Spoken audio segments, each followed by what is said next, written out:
Hello, everyone. I um I am so excited for tonight. I hope everybody's doing well. We had an awesome weekend this past weekend in the AFA, and but I'm super excited to get to this and speak about this poem in specifics.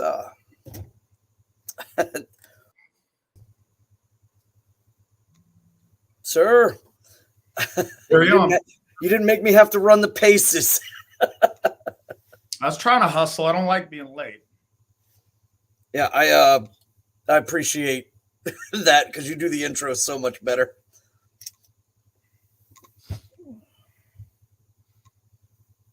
All right, guys. So,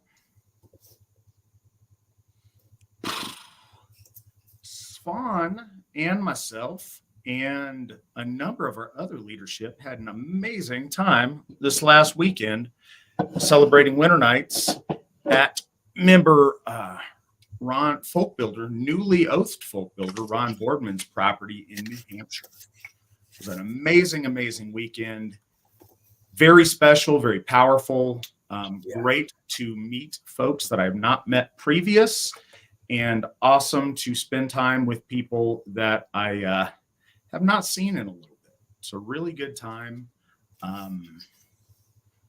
Thank you to the Boardman family, both Ron and his wife and their children, for having us at their home, for extending their hospitality, and letting us experience their really special piece of property they have there.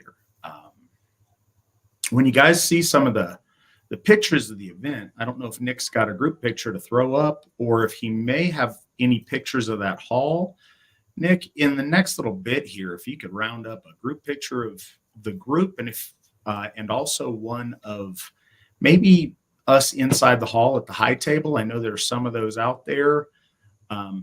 My fault, I could have prepped those a little bit better.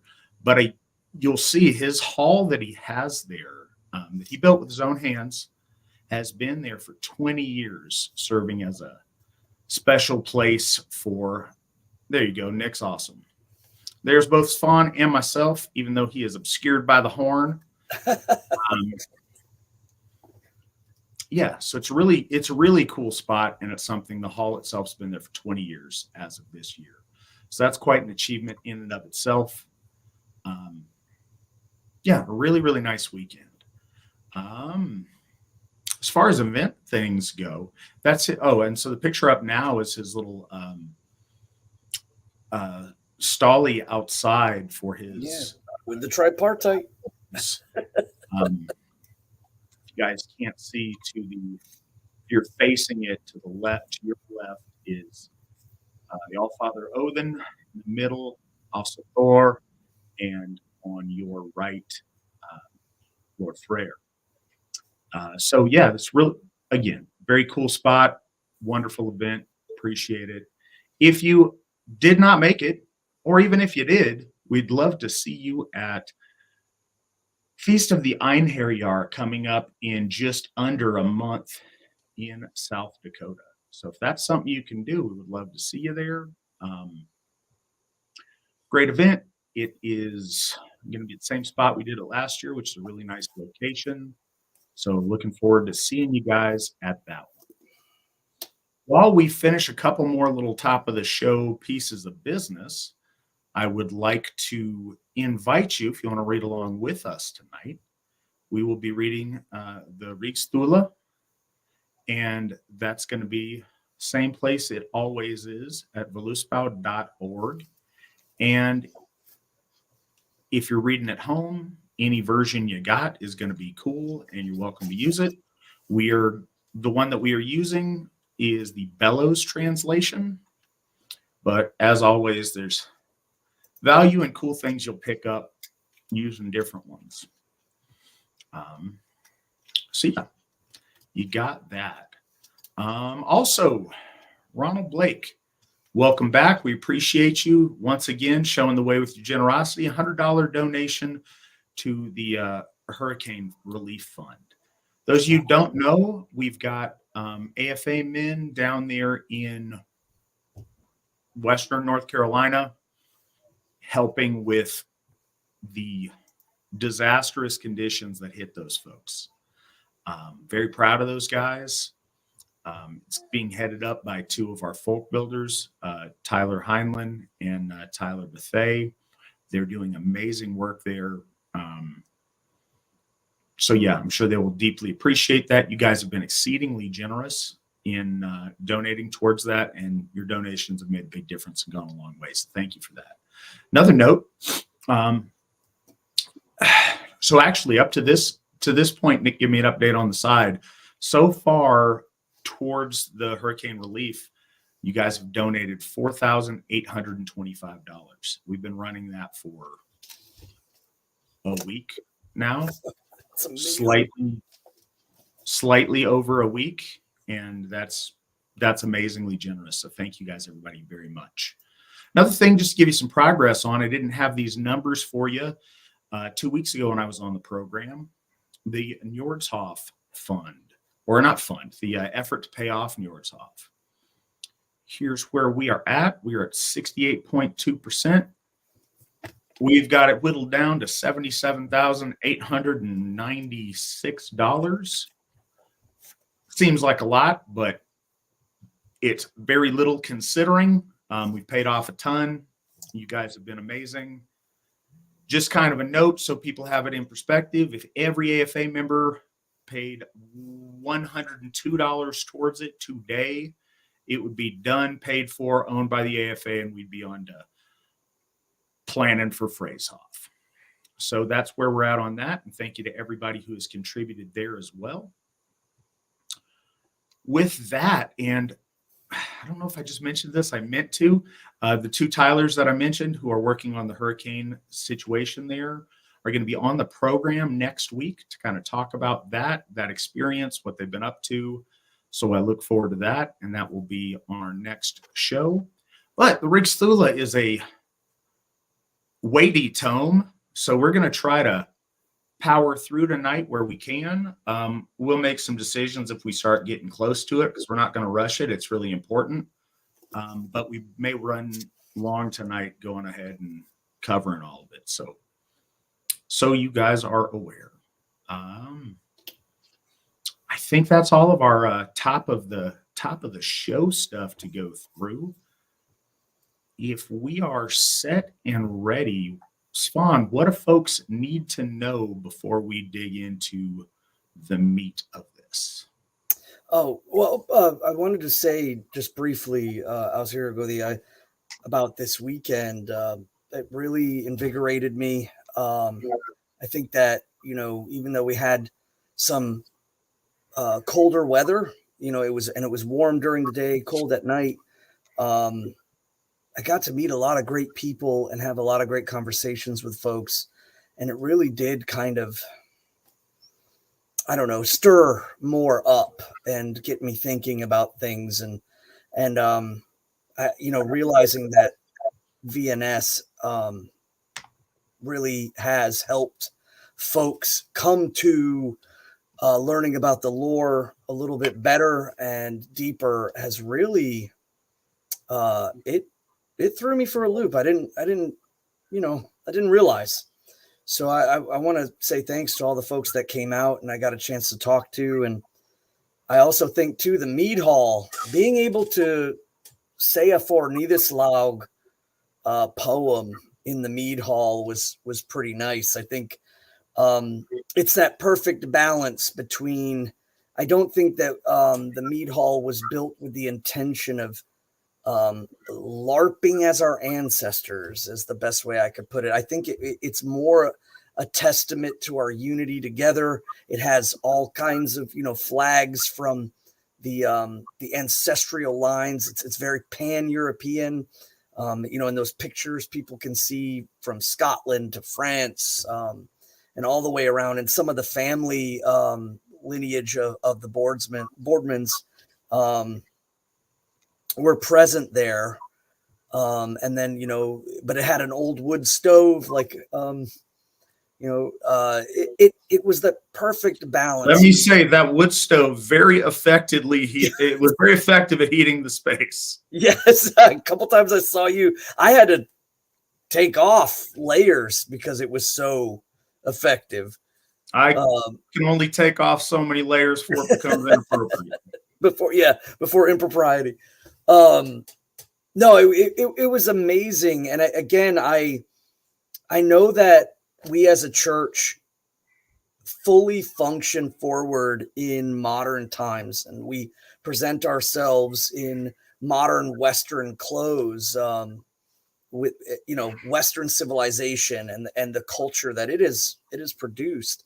There was a couple folks that wore older, more traditional clothing of ages, and I thought that was interesting. For a little bit, but it was that perfect blend of kind of nodding our head and giving thanks to the cultural, perhaps they could be considered costume now, cultural costume of our ancestors and of our people, while at the same time embracing the forward. And I think that really showed that weekend, just by all of the placement and everything.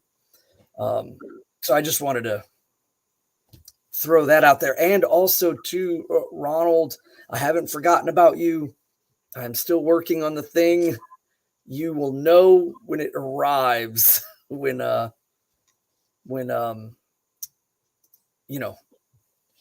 I sent it for you. Before you get going, GW Farnsworth, very loyal donor here on the program. Thank you very much. Bought us 5 coffees. It's a $25 donation. We appreciate it very, very much. Thank you.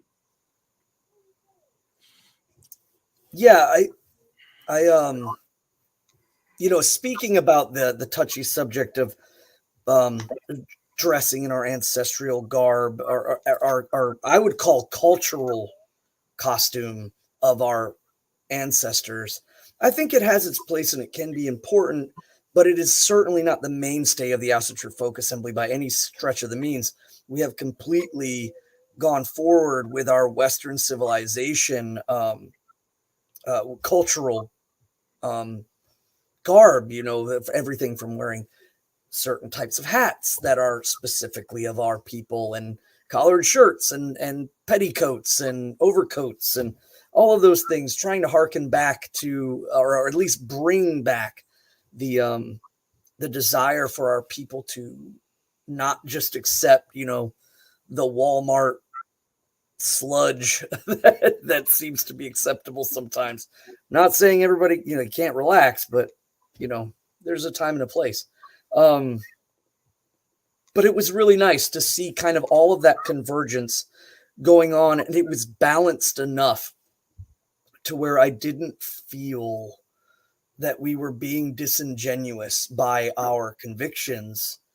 There was a kind of perfect balance of respect towards our past, and I could look around and see most folks, dressed for camping, some folks dressed in ties and collared shirts, and then like one or two, still donning really historically accurate cultural costume.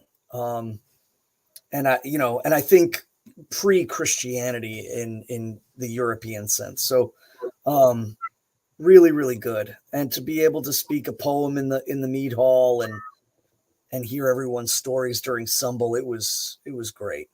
And I really, really hope that folks can come out to other national events if you have one near you. And definitely Winter Nights is just particularly special. It's a good night for everyone involved. Fantastic. So, Rígsþula. So Rígsþula is an interesting poem. We've already spoken about how Snorri has kind of sprinkled in Hellenic or Hellenicism, the classic, poems of the age. And we've already talked about how Harbard's Ljóð is possibly influenced by Slavic tales, in particular the conflict of divine forces between, for them, Veles and Perun. And again, we see that playing out a little bit, even though the emphasis on our God's holy thrones are different than theirs. With Riggs, I have a tendency to agree to some point that there is perhaps a Gaulish influence in this poem, the way that it's written. Though I think they go a little far saying that Rig means is originally a Gaulish name and not a Nordic name. But there is elements to this, and it shows not a deficiency, but an absolute entwining of our people. And I think that the different branches of European Aryans have really influenced each other culturally, even back then. So Rígsþula is very well written, and it has that kind of more of a Gaulish flair to it that you might not see present in other poems. But it goes beyond that. The structuring of the poem is generally looked at as being from Denmark, especially because the poem is actually incomplete. The end of the poem cuts off swiftly. And there is mentions of the Danes, or perhaps the foundry of the Danes. And if anybody's well versed in Beowulf, it is mentioned that the Danes kick out the wolflings from Denmark and Zealand. So their coming into power, most likely was post Bronze Age. And so kind of trying to place where this poem might have been constructed. We certainly have the location in mind, but continentally, the Baltic amber trade routes that were up in that area and moved down through both Germany and the Gaulish territories. I 100% believe that there was some influencing of the bards to the skalds of the north, and you can really kind of see that in here. And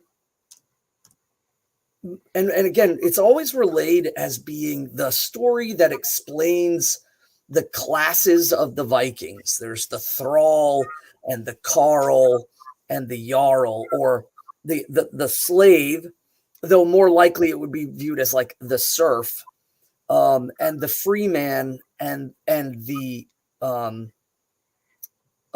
aristocratic class.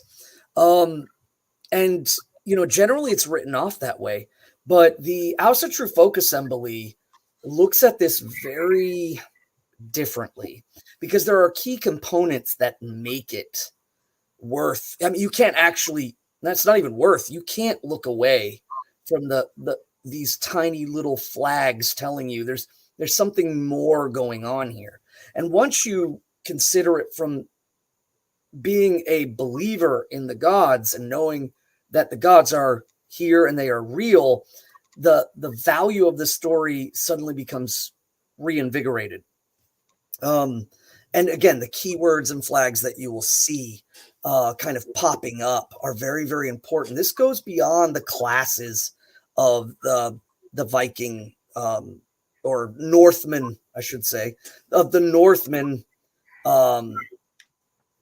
social structure. And sorry, by the way, I use Vikings sometimes just because it's a default that people can immediately, key in on. But yeah, of the Northmen, it goes beyond that. And I think it goes even beyond the composing of the poem.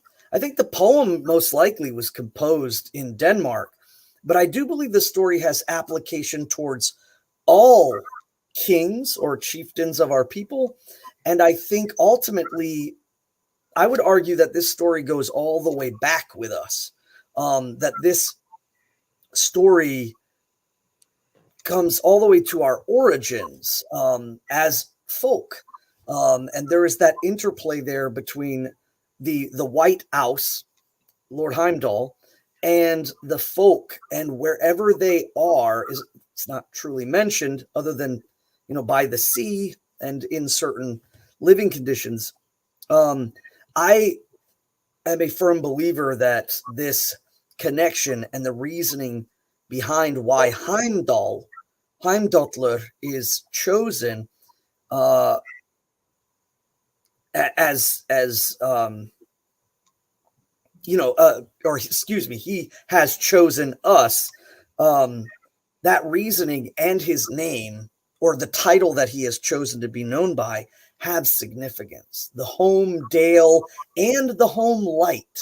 And we'll divulge more into that later, but there is much more than what you might just simply read in a header or on voluspow.org or on a Wikipedia page. And so far as I know, no one outside of the Asatru Folk Assembly has really presented this. And I think it's a key component of our church. And it is, one of the most pivotal poems outside of the Voluspow and the Gylfaginning and Grimnismal. This is probably if there was 4 poems that I would say everyone should focus on, it would be those: the Gylfaginning, the Voluspow, Grimnismal, and Rígsþula. So.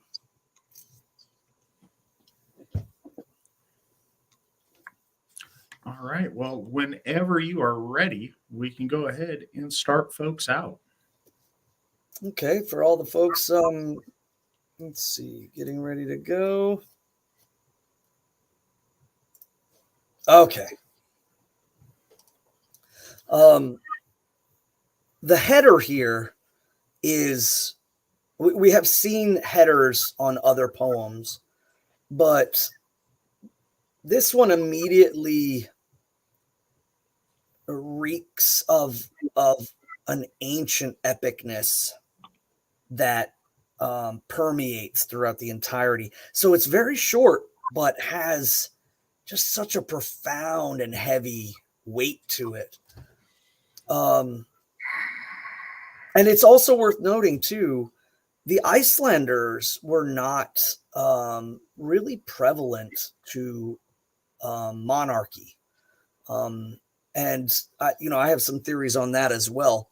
But the fact that it was composed there and was probably spoken of there, and the idea that aristocracy is an element that's kind of lauded in the story, that lends to not only were the Icelanders, they were privy to the story and the understanding of it, but that it goes farther back than just, say, the kings of Norway like Harald Fairhair or or Bluetooth, but that it goes even further back, and you can kind of see those elements, especially the Gaulishness, right in here in the beginning.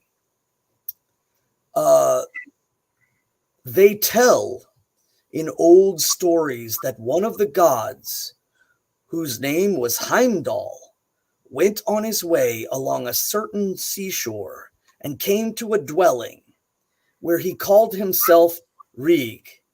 According to these stories is the following poem. So right out the gate, it's ambiguous, though it is, it doesn't deny the godhood of the gods. It's kind of set up to speak of ages old. So there's not a lot of euhemerizing of Heimdall, in this beginning, but it harkens back. And this is the poem according to these stories. And I think that's really important for people to know is our poems come from stories, and they were comprised with purpose, based according to poetic laws and rules. So this poem is from those stories passed down. And you're going to notice too, there's a couple of pieces missing, and of course the back end of the poem is missing, is because the manuscript that this is written in, those parts were lost. So this is incomplete, and it was not in a very good state.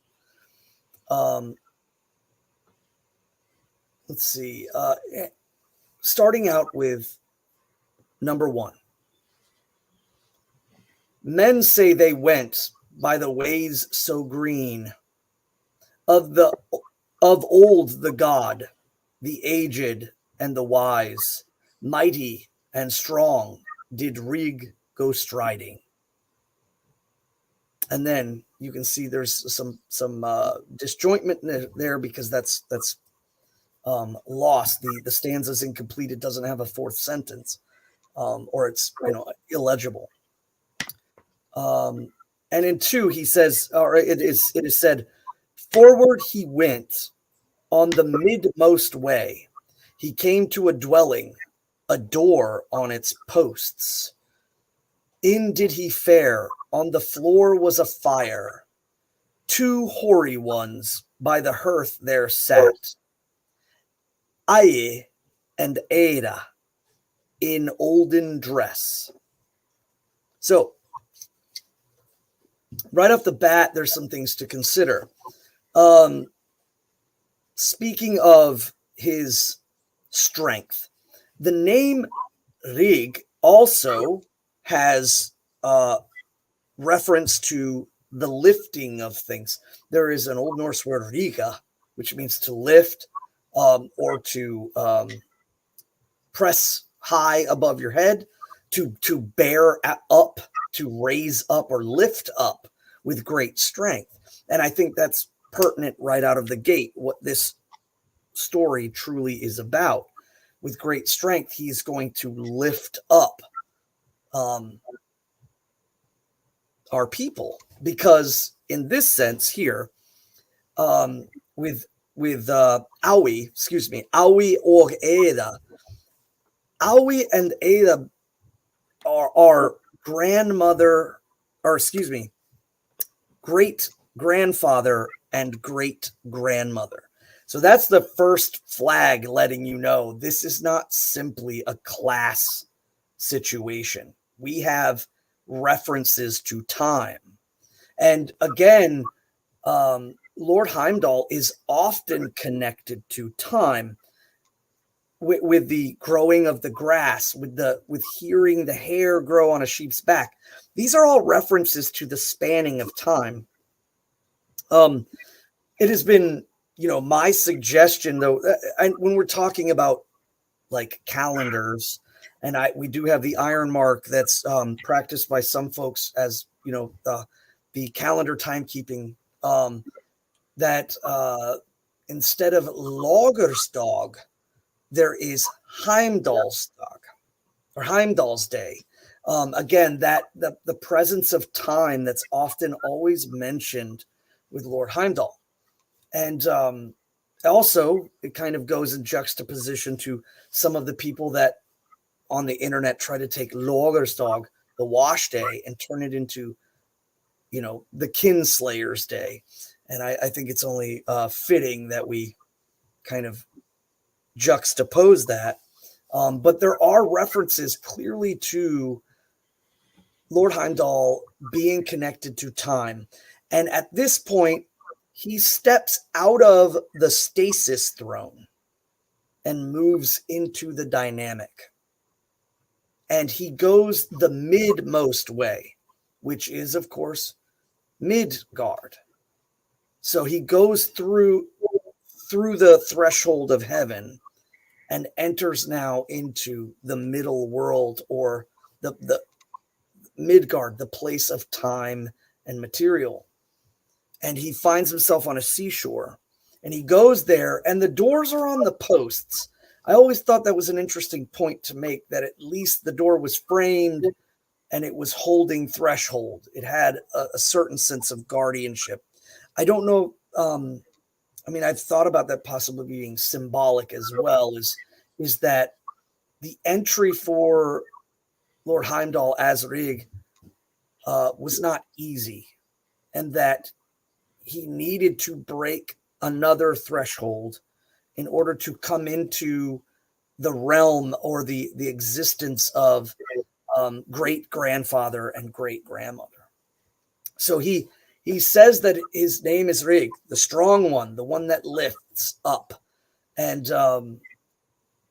he speaks of the hoariness, the idea of them being just dirty and grimy and not very, well kept, and their hearth is dug in the middle of the floor, and again in olden dress. So this is kind of referencing to, especially to the audience. The audience, our ancestors knew that there was an older dress of their time, and they could conceptualize that. So, but to how far exactly, we don't know. But in 3, Rig knew well wise words to speak.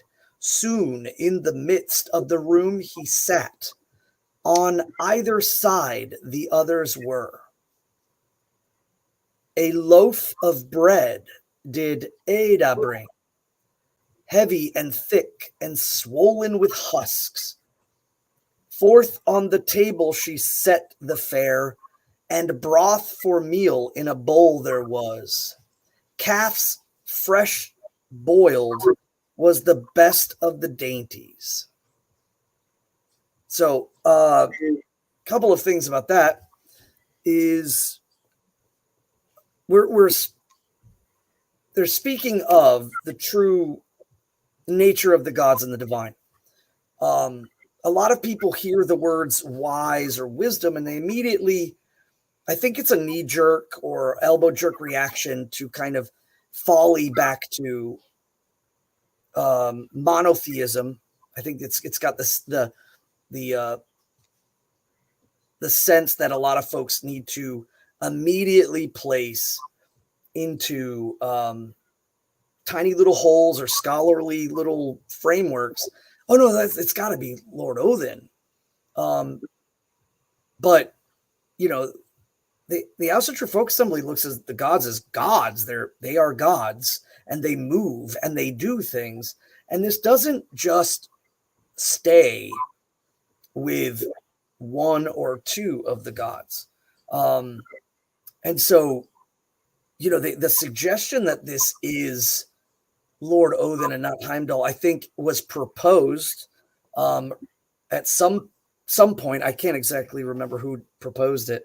But I think it's misleading and also of ill worth to kind of say that only, again, it has to be Lord Odin. There's this sense of like everything really just boils down to Lord Odin. And okay, so we're at another one of these points, and I'm going to encourage you, Svan. You are fully entitled to speak with authority on these things. It's not just kind of, maybe a misunderstanding or we tend to disagree. They're wrong. This is why they're wrong. We are polytheists. We have many gods. All of our gods are mighty and have tremendous amount of agency and concern for our folk, the tribe of our people, our race. Just because something good happens from the realm of divinity doesn't mean we need to boil it down to just one. And that's a really toxic tendency that we have in the modern world to do that. You've seen a progression in Hinduism to move everything to all the gods being kind of the reflection of just one, like super, the supreme godhead, as I think they would call it. We have a tendency to do that. and it's an old tendency. It's not a new thing, but it kind of colors the way we look at things. It's much cleaner and easier to pretend that all the gods are just some different face of Odin. And so that's super clear, it's super simple, and it abdicates our responsibility to try to determine to whom we owe thanks for certain things. And I think that's dishonorable to many of our gods that end up getting minimized, left out, and forgotten in that process. And it's also intellectually lazy, and I don't think that's fair. So yeah, Rig is Lord Heimdallr. That is truth. That is truth, since he gave wisdom and development to our ancient ancestors. That remains true today, and efforts to try to make it something different, I think at best they are a misguided academic attempt to make things make more sense. And I think at worst they are a dishonest ploy to have a new hot take on something. Yeah. As the kids say. Well, and there's other things that lend to this. We understand that when I talk about the tripartite and the thrones, there's an ability for all of the divine, all of the holy gods to move into certain thrones, whether it's static or dynamic or catalytic. And those thrones are just descriptors that I try to frame things in order for people to better understand stuff. But the idea is that they're not stuck in these. Perhaps they're fulfilling great and cosmic obligation in these thrones. But, clearly with each people's, there might be a different emphasis. The stasis throne might have a more of an emphasis amongst the Slavs, or, the Hellenics, they may look at the catalytic nature as being more important. But I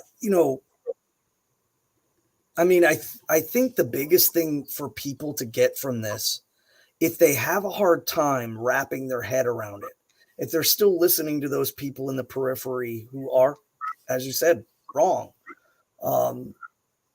this is probably the most comparative sense, is a gifting to humanity with divine knowledge. And the only thing I could think of that immediately that people might understand this is in parallel to the Prometheus story, or a Promethean. And the Promethean title is even understood as being part of the Aryan myth cycle. And so Lord Heimdallr coming down does not break away from any sort of normalcy. And I think it's more abnormal, when these guys are saying, oh, no, it's got to be Odin. It's got to be Odin.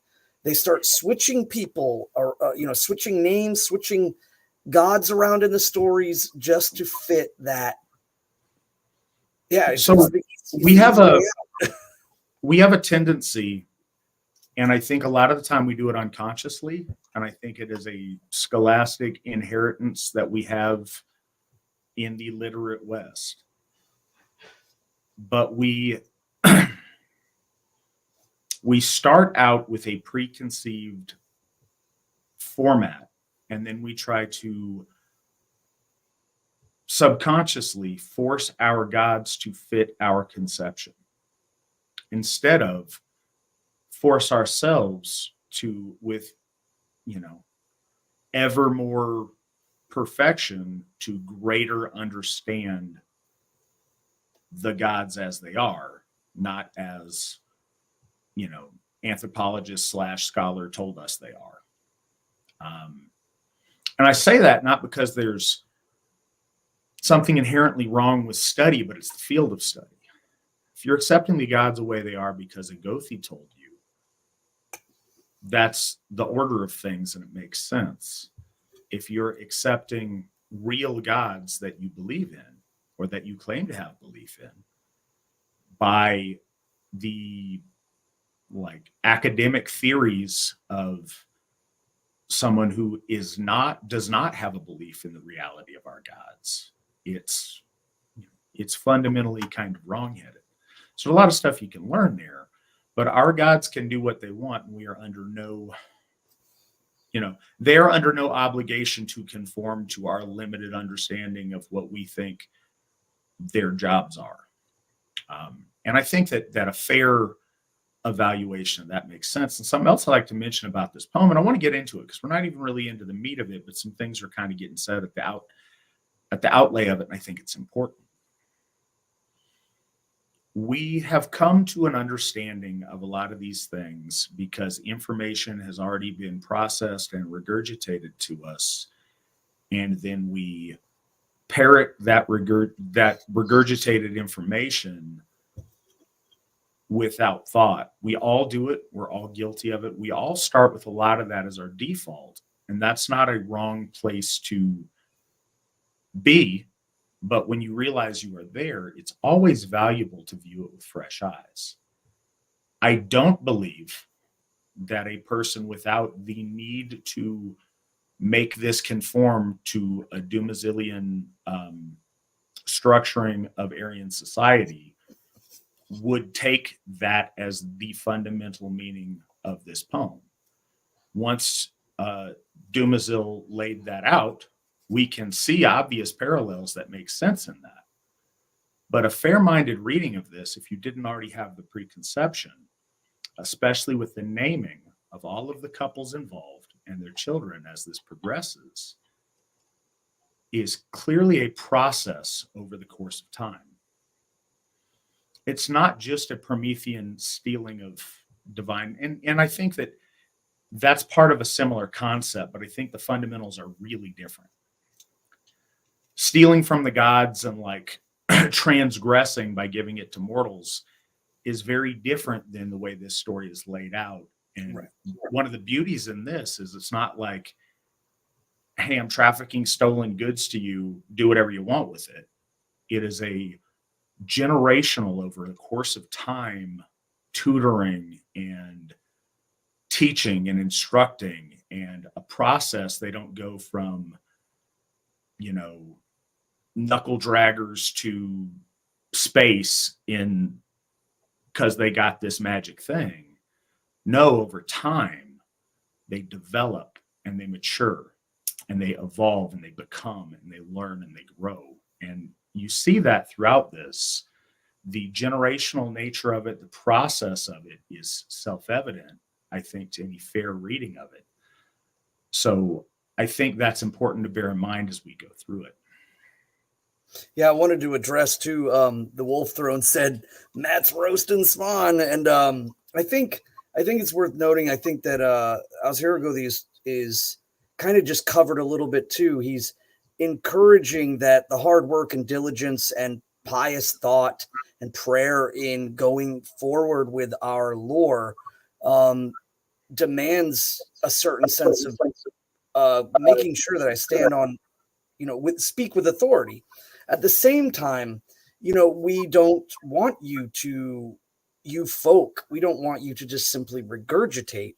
We want you to ingest and be nourished off the idea and to ruminate on it and speak about it and ask questions about it. So there's that reservation that I have is, in a sense, more lent towards that. I'm not attempting to find sound bites for you guys to just be able to rattle off, but to have these great considerations. And I know dealing with the gods, there is a huge sense of making sure that the pious line is not overcrossed, but at the same time, Asatru is always pushing us to be better. So, and Svan's nice, and Svan deserves to hold his head up, stick his chest out, and walk with a little pep in his step. So my roasting of Svan is to try to elevate Svan, not anything else. But yeah, I think that he delivers his wisdom to us in a very humble way, and sometimes I want to cut through with some clarity and make, just make real clear. We don't know everything at all, not even close. There are things that we do know, and I don't just think it's an entitlement to say something and speak on it when we know. But as Gothar, I think it is an obligation for us to do so when we know something to be true. And so I want to make sure that we do that is kind of my motivation on that. Excuse me. They speak of a simple fare of veal or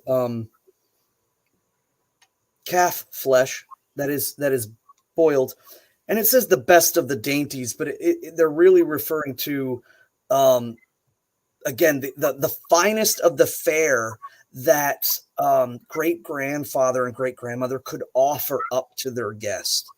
But again, it is worth noting, and I wanted to wait till later to bring this up, but again, if we're speaking about the generations of the folk, if Usk and Ambla, if Awi and Ada and Avi and Amma and father and mother this is a generational point. It's really worth noting that the invitation of Heimdallr is not in the sense being perceived solely. And I would argue that our ancestors understood this, that this was a kind of a parallel story of understanding the class of the folk, or the idea of what they can be and what they can become, and an understanding of social structures. But they invited him in. I would like to get back to the meat of the story a little bit before we wade further into breaking it down, because it's always tricky to know when to throw that in and when not. We'll get to a bunch of it, but I did want to say, I see Kevin over in the chat room. I haven't seen him in a few weeks. Kevin, while we have you, so we've been trying to do research into Thorstein Guthjonsson, which you'd mentioned to us earlier. You were one who brought him to our attention. Witan Eriksson also brought him to our attention a while back, and we've been digging. We've been able to find much more information than we had previous. But if you have information or resources, if you could reach out to us on the side, or let Nick know or myself know, we are currently trying to learn all that we can about that gentleman, and we would, we're very open to learning more if you have knowledge or perspective on that. Yeah, I'm really hoping my sister can find his grave. I mean, we have its location, so hopefully she can go, and if she took a picture and sent it to us, it would be awesome. Yeah. If we have anybody else listening to this program that happens to be in Reykjavik, we'd love it if you would go and take a picture of his grave also, and we can get you set up with that if that's something that you're willing to do. I think it'd be really interesting. That said, let's get back to the text. Okay. Yeah. There's another point in here in stanza 4 I wanted to bring up. I don't know. Some people might get it, but some people might not. So I wanted to bring it up. The loaf of bread that's heavy and thick and swollen with husks is clearly a statement of technological advancement.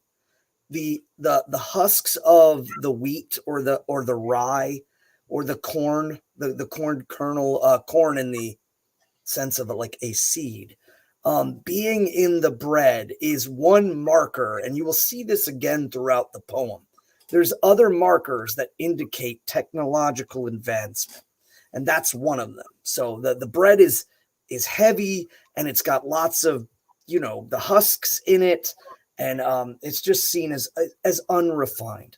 But nonetheless, they invite the divine into their home, and they share the best of what they have.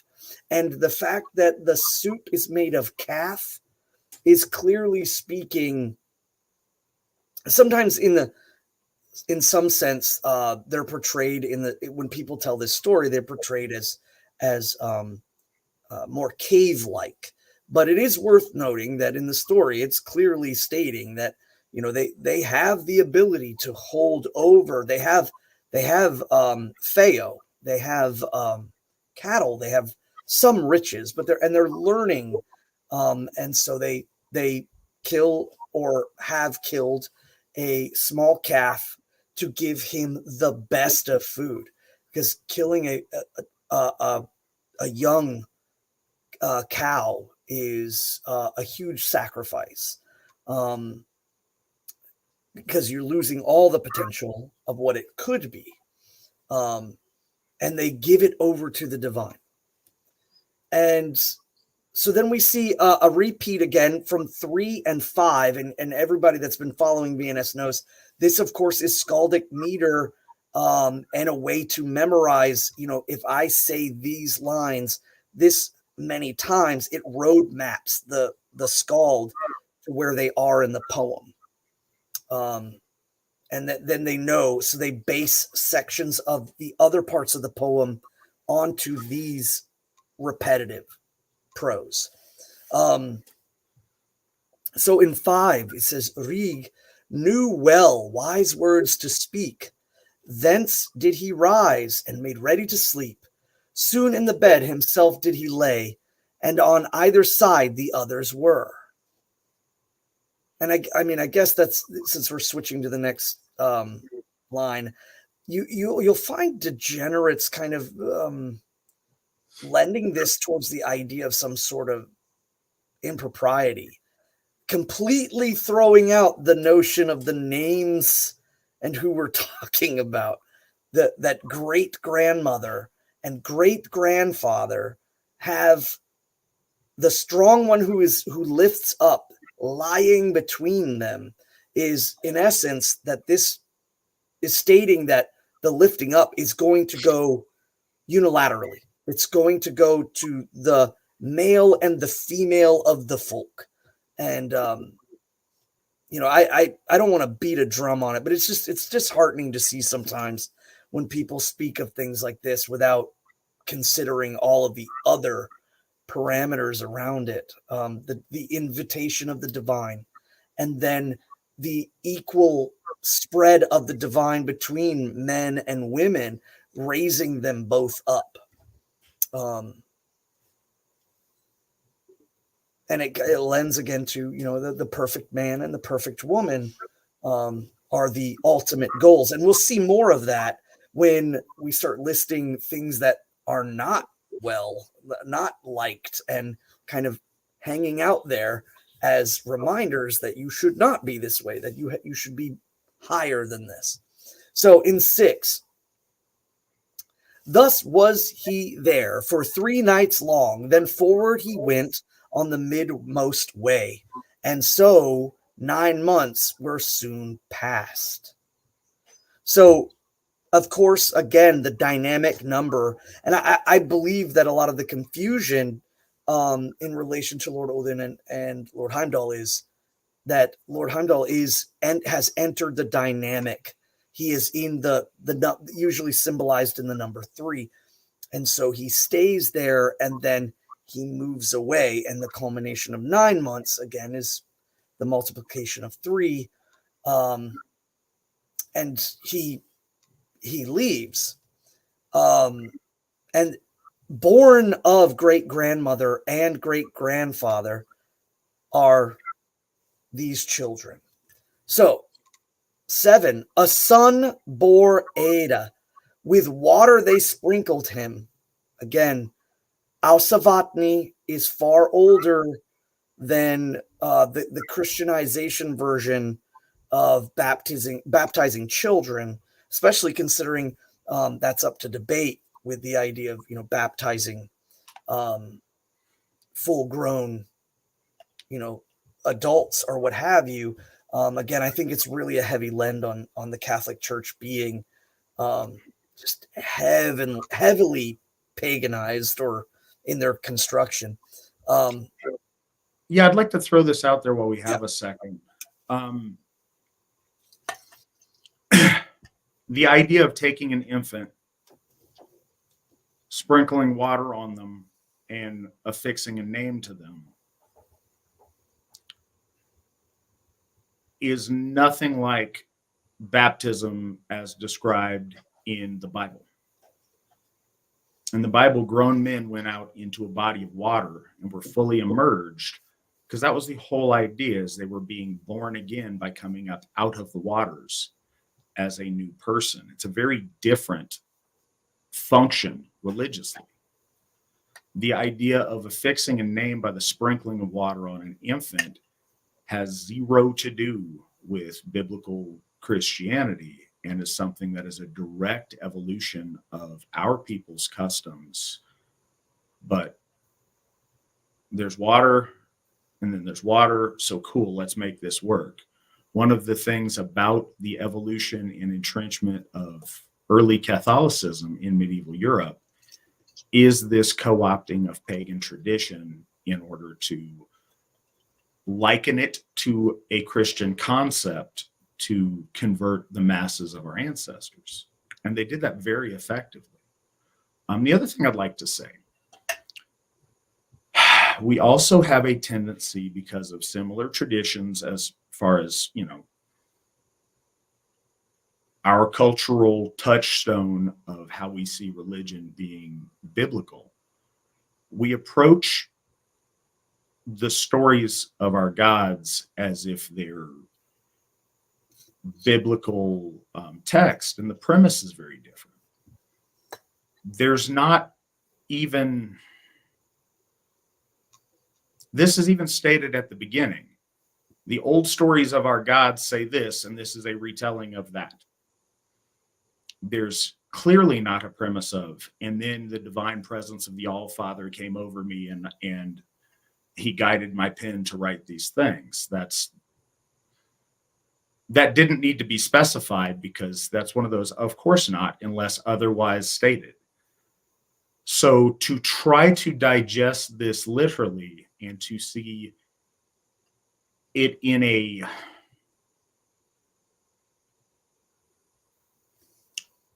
carnal sex act way doesn't really make biological sense, and it misses the point. It's not that, oh, look, this, this he's like Jesus. A God came down and impregnated. That's not the point. What the point is through our virtue of hospitality, this great-grandfather and great-grandmother accepted the Aesir into their home, into their relationship. They built their coupling and their home and their union with the Aesir as a component of that, through inviting Heimdallr into their bed, into their marriage, into their home, to share in their marriage, to share in their rearing of a family. They were gifted with this upward evolution of our people, and we see this throughout. It's the idea of making, and we see this a lot in modern Asatru. People have some idea of, oh, well, your family's got to come first, your relationship's got to come first. That's wrong-headed. It's not about that. There's not a first. To do life right, these things synergize because they are dependent upon one another. That's one of the reasons, and this kind of comes full circle in the Asavatni, the water sprinkling.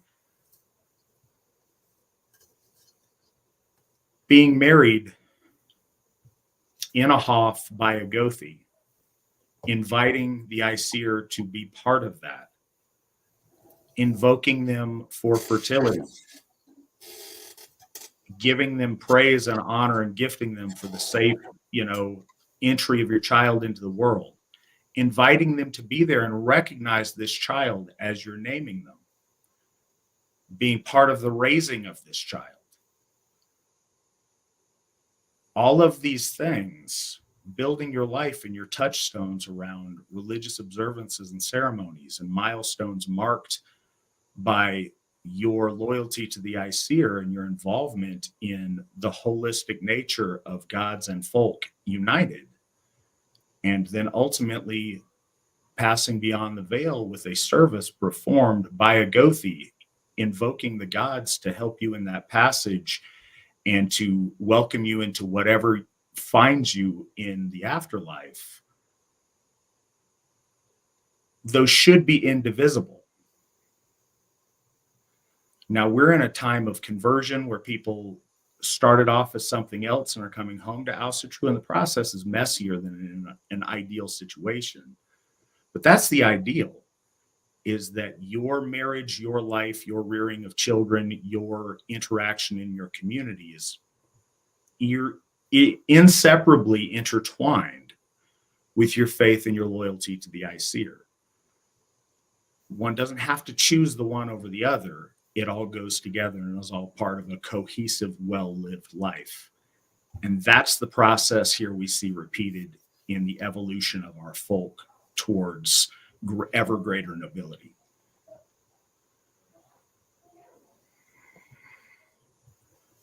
Well, we see here that the birth comes with a listing of many things.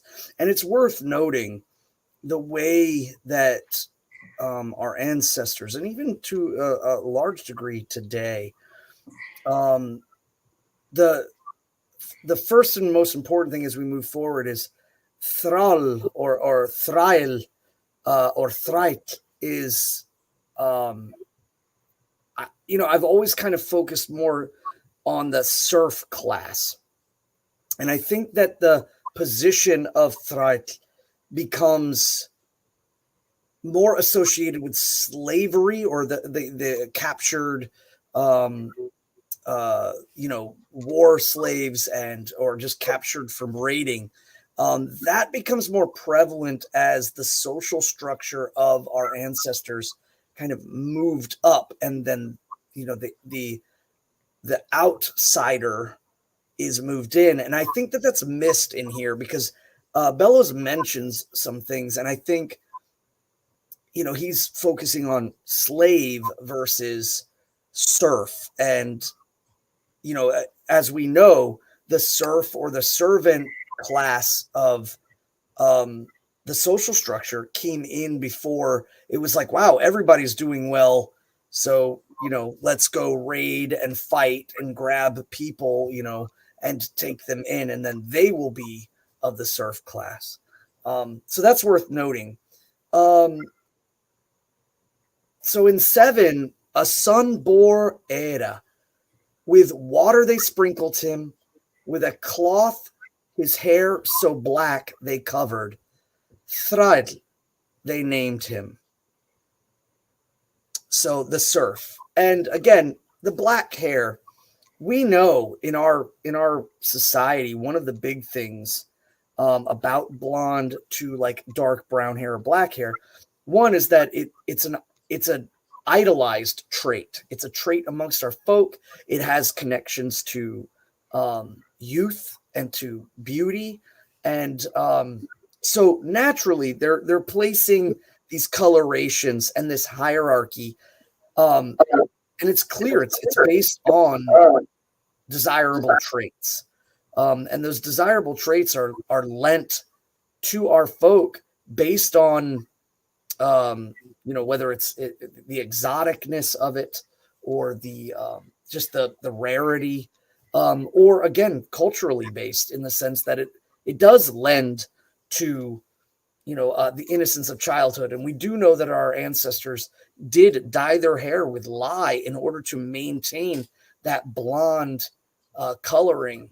So we see here that it goes into more of the details that I think that would immediately be associated with the audience to have more, just not something that possibly everyone has, but it just gets kind of more egregious in the way that Thrad is shaped. The skin was wrinkled, rough on his hands. So we're not clearly now. Well, first off, we're never talking about a baby, but the idea is that this is a people or an evolution of a people. His knotted his knuckles, thick his fingers, ugly his face, and twisted his back, big his heels. He began to grow and to gain in strength, and soon of his might good use he made. With bast he bound, and burdens he carried, home bore faggots the whole day long. In 10, one came to their home, crooked her legs, stained her feet, and again, I've mentioned this before, sunburned her arms. Flat was her nose. Her name was Thir. So looking at these two, 9 and 10, we start to see the characteristics of Thraitl, and then now he has the consort who is in equal to him. And all of these kind of listings are real, the thick fingers, the ugly face, the twisted back, the curved back, big heels, and just built to carry large sticks back and forth to the fireplace, and sooty and ruddy. And then his consort has the ruddy skin on her arms, and she has a crooked or flattened nose, versus again, the beauty standard of our ancestors was to have that straight nose, and to have a slight nose. And so they're showing these comparisons, so you clearly can see that our ancestors were very clear about preferenced beauty standards. And I hear a lot of like universalists and people that are Norse pagans, they try to like squirm and shift around this, and clearly, and it gets more so as we go. And her name was Fyr, and Fyr is a woman who carries things. She is the servant lady. So let's see here. In 11, soon in the midst of the room she sat, by her side there sat the son of the house. So now Thraitl and Fyr are together, and they whispered both, and the bed made ready, and Thraitl and Fyr till the day was through. So we immediately start to leave Aui and Era out, and now this shows this new kind of evolution of the lowest form of the folk. And but they're still together, they're still in love, they speak in the night, and then they lay together and they have children. In 12, children they lived and were happy. Fjosnir and Klur they were called, methinks. Now I like this, and that's one of that part right there really lends to Gaulish tradition. The kind of the fact that the skald or the bard it's written in that he's even recollecting, and for that brief moment it breaks the wall. That is one of the parts of why people speak about this one having that influence. So I'd like to make one correction because I think it's important. You mentioned this being the lowest form of our folk, and that's not even in a like critical sense. It's just in a factual statement, but it's not. This is a step above that. True. Lowest form of our folk is below this, is something, and the poem doesn't describe it, but we have to imagine something less differentiated, something more bestial than this, something less elevated. So this is the first step on that stairway towards nobility, that stairway towards our destiny. This is that first step of becoming more than we were.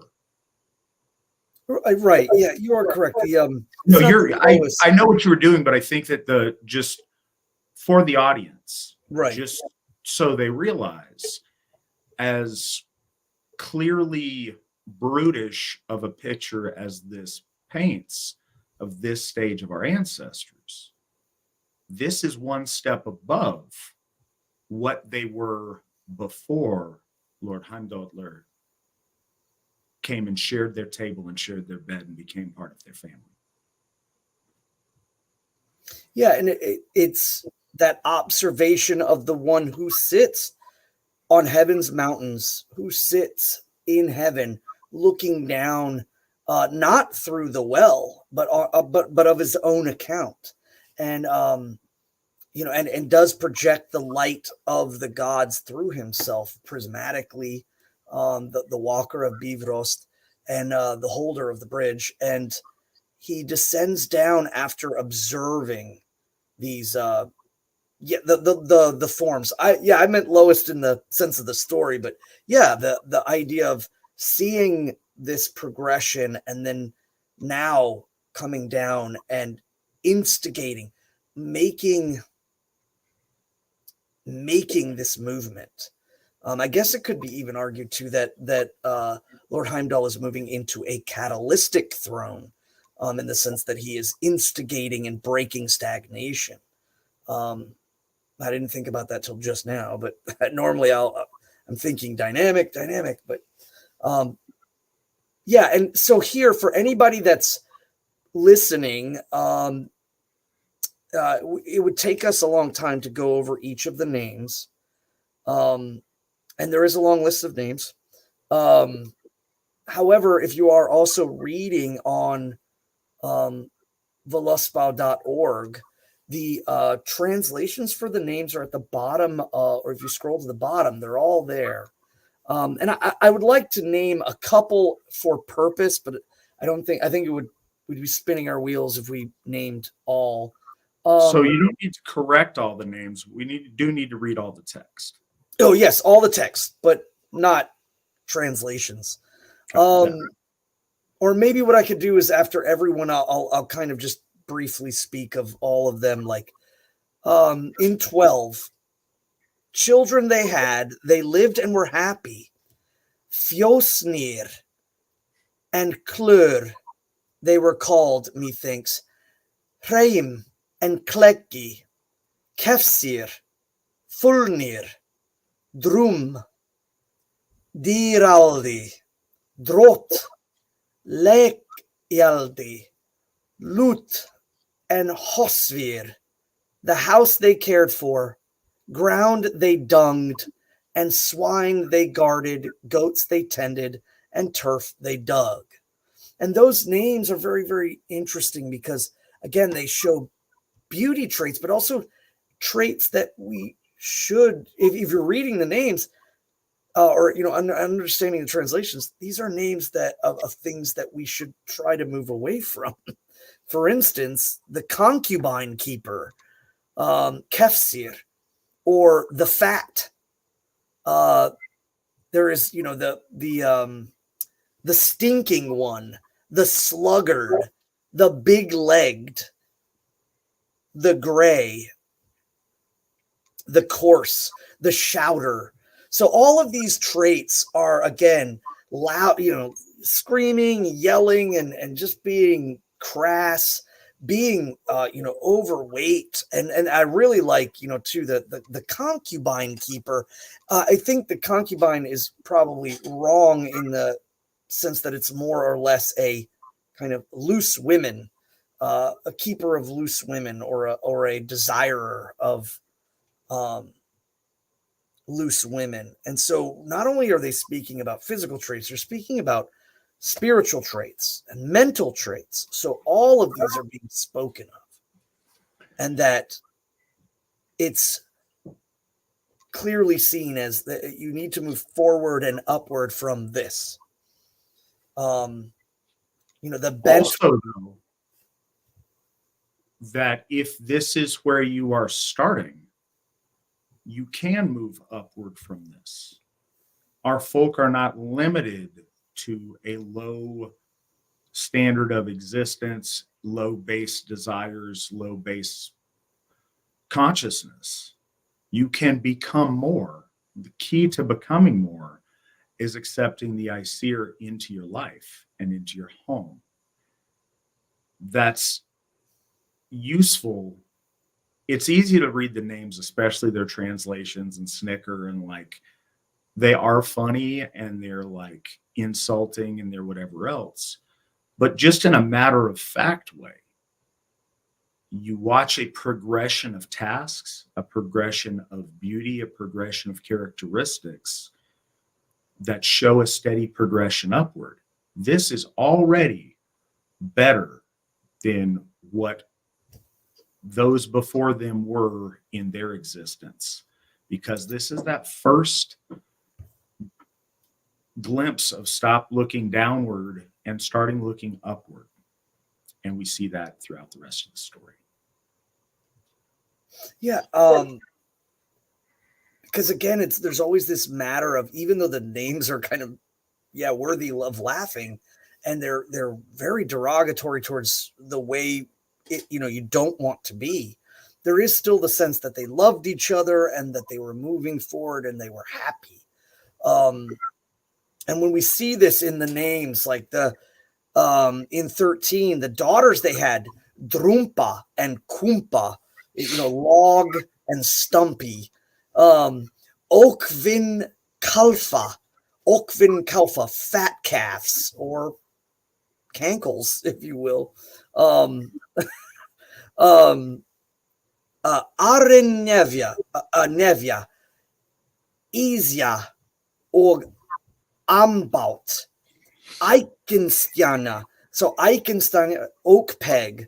Again, it may not seem very derogatory, but again, it's the peg of oak. It's like short, stumpy, and very hard to cut, carve. Very stubborn. Tottergifja,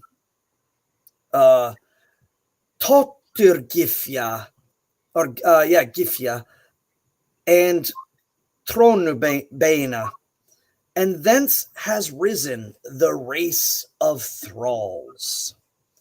And for anybody that's into runic, again, right there at the end in the translation in Old Norse, it says, Thaden eru komnar thraila eter, the eter.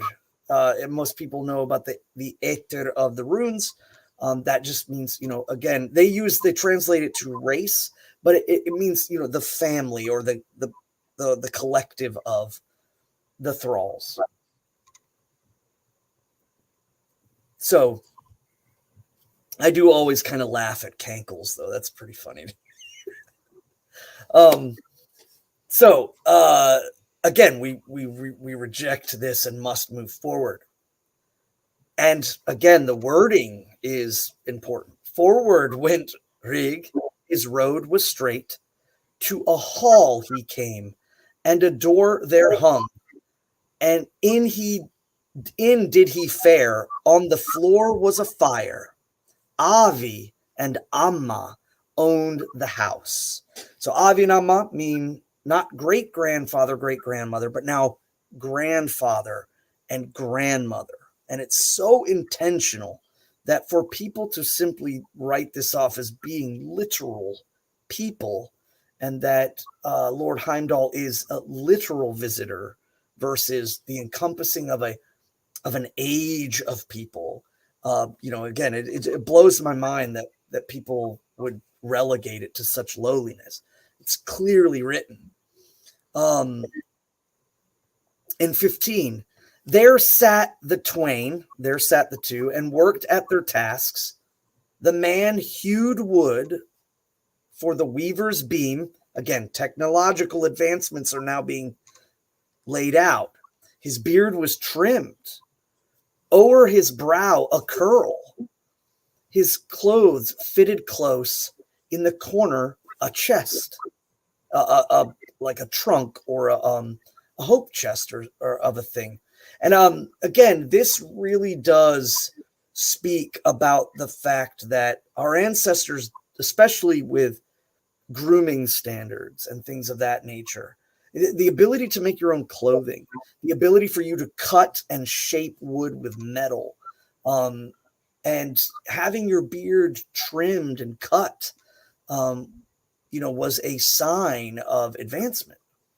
Also, I think it's worth saying with the chest, the idea of, and I think we've all seen this in our own lives, if we've struggled, if we've been, living paycheck to paycheck, getting to a spot where you're able to have excess to store away, where you're able to save up stuff for a future time, for a rainy day, to acquire possessions, as opposed to just, much like the animals, spend all day foraging to eat so that you can sleep with a full stomach and wake up tomorrow to spend all day trying to eat to survive again.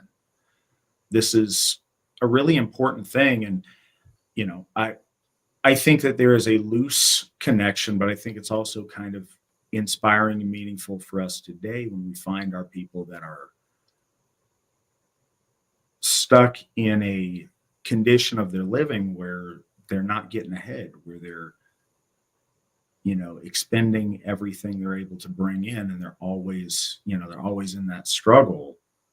This is the first glimpse of something, other than that, of some kind of generating wealth and savings, and something that you can, have something outside of just barely existing. Yeah, the reservoir of wealth. So moving on to 16. The woman sat, and the distaff wielded. So now, she's separating the wool. She's creating threads.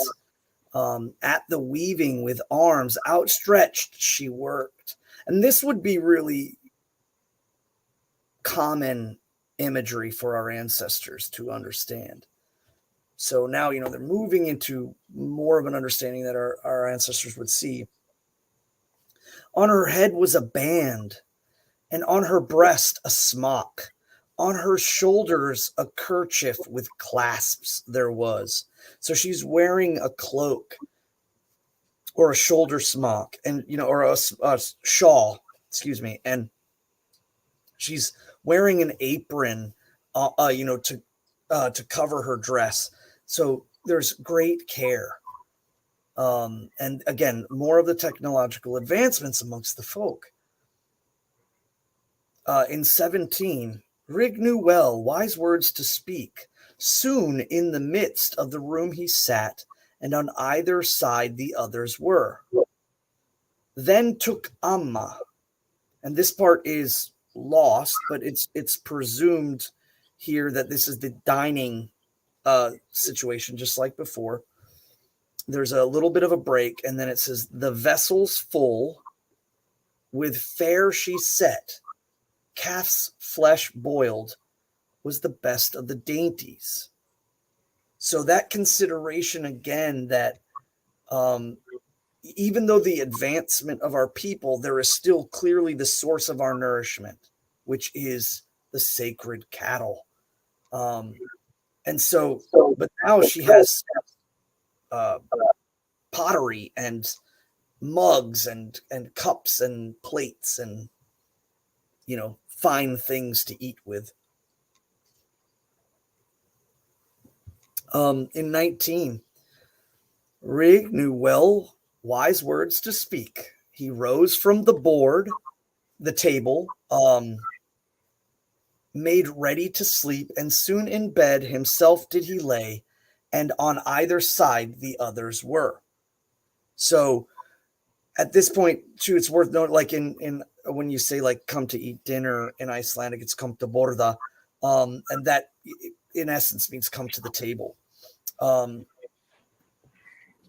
here, again, grandfather, grandmother, and the divine are all united, and both sides shall receive the same leveling. Thus was he there for 3 nights long. Then forward he went in the midmost way, and so 9 months were soon past.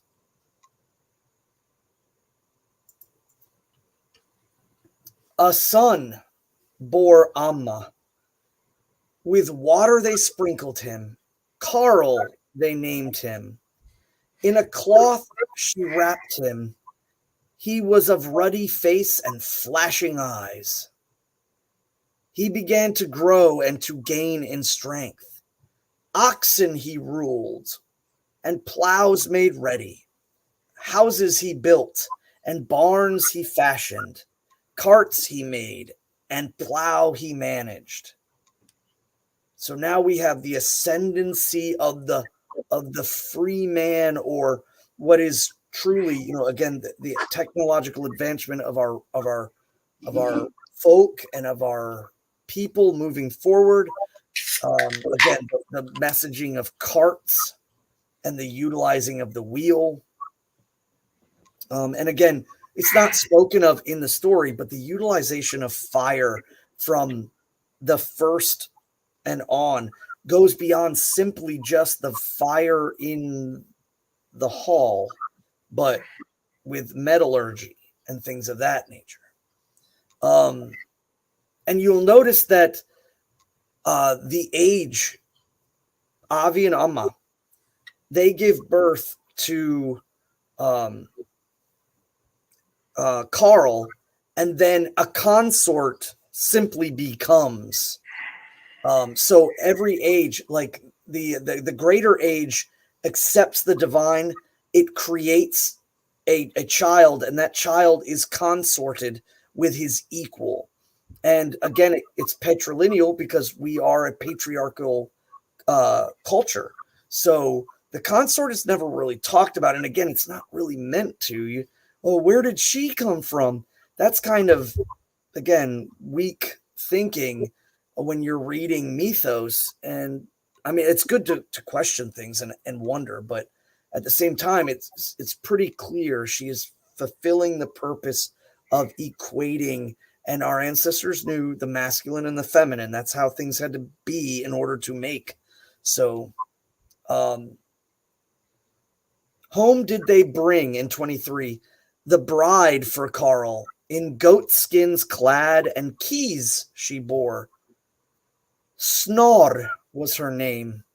Neath the veil she sat. So now we're talking about wedding traditions. A home they made ready, and rings they exchanged. The bed they decked, and a dwelling they made. So clearly there, the referencing to the ring exchange and wearing of the veil, these are not, Christian things. And in 24, sons they had, they lived and were happy. Haller and Drenker, Holder, Thein og Smiður, Breiður, Bondi, Bundenskeggi, Búi og Body, Bratskeggur og Sekkur. So, hail, it's written in English, hail and drang, Half, Thane and Smith, Braith and Bondi, Bundeskegi, Búi and Bodie, or Bodie, Bratskeg and Seg. And in their names, again, the man, the strong, the holder of land, the bondman, the one with broad shoulders, the one who, like Bowie, is owner of a dwelling, or he owns a place that people reside. Bodhi is a farm holder, and then a Bratskeg is a beard carried high, somebody who's not slouched, somebody whose back is straight, his eyes are level, and he's filled with pride. And their daughters in 25. Daughters they had, and their names are here. There is Snot, Brother, Svanni, Svara, Spracki, Hlóð, sprund og vif, feima, ristil, feiðin. Oh, excuse me. Yeah, feiðin kommer Karla etter.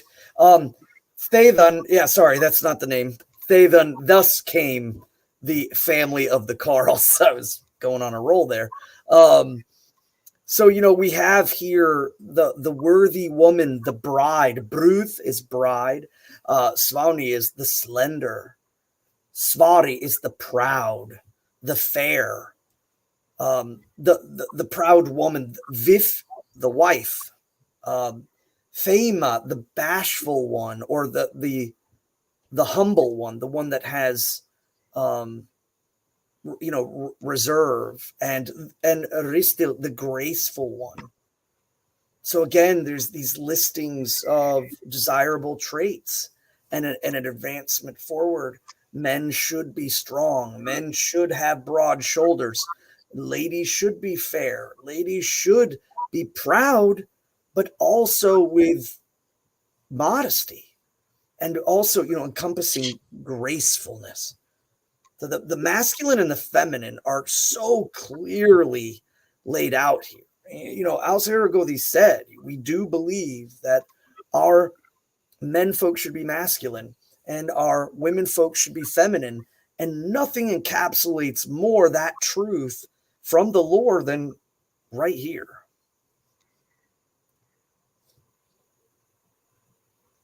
Yeah, and I think it's egregious that people would think that we're speaking out of turn or making things up. It is no more clear. If anybody who follows the holy Aesir believe that masculine men and feminine women is somehow egregious, they should leave.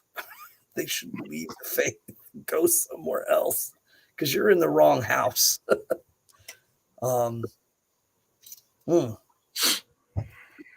So in 26, thence went Rig, his road was straight, a hall he saw, the doors faced south, the portal stood wide, on the post was a ring. Then in he fared, the floor was strewn. So a couple things with this. Right out of the gate, it's a hall. It's not just a home, but a great hall. And the door faces the south because of the north wind. So it is a pleasing entrance that doesn't get lambasted with the wind. It's wide, and it actually has a ring upon it. And on the floor, when they speak of strewn, they're speaking of hay. Hay is laid out in order to catch any, spills or anything like that. Also to kind of buffer the cold of the stone of the ground. So more technological advancements, and we'll see even more.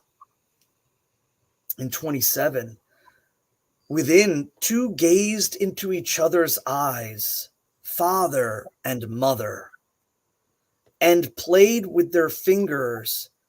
There sat the house lord, wound strings for the bow, and shafts for arrows he fashioned, and bows he shaped.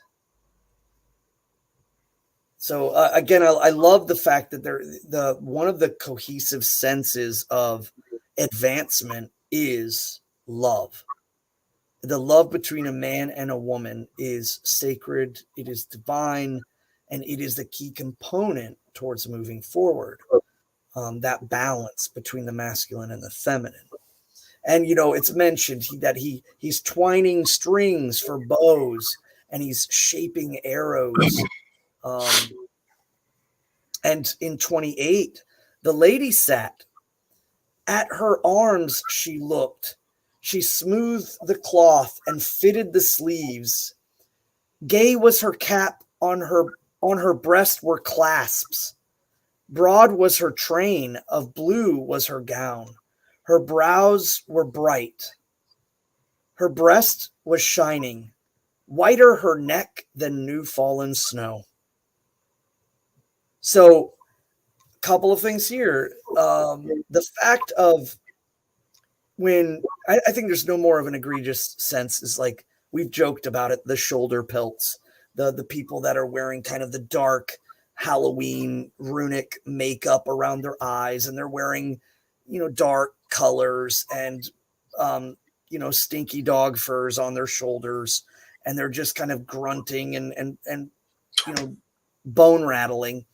The truth is, again, when they speak about the fitted sleeves and the gayness of her cap, they're talking about the lightness of it, the cap being brightly colored.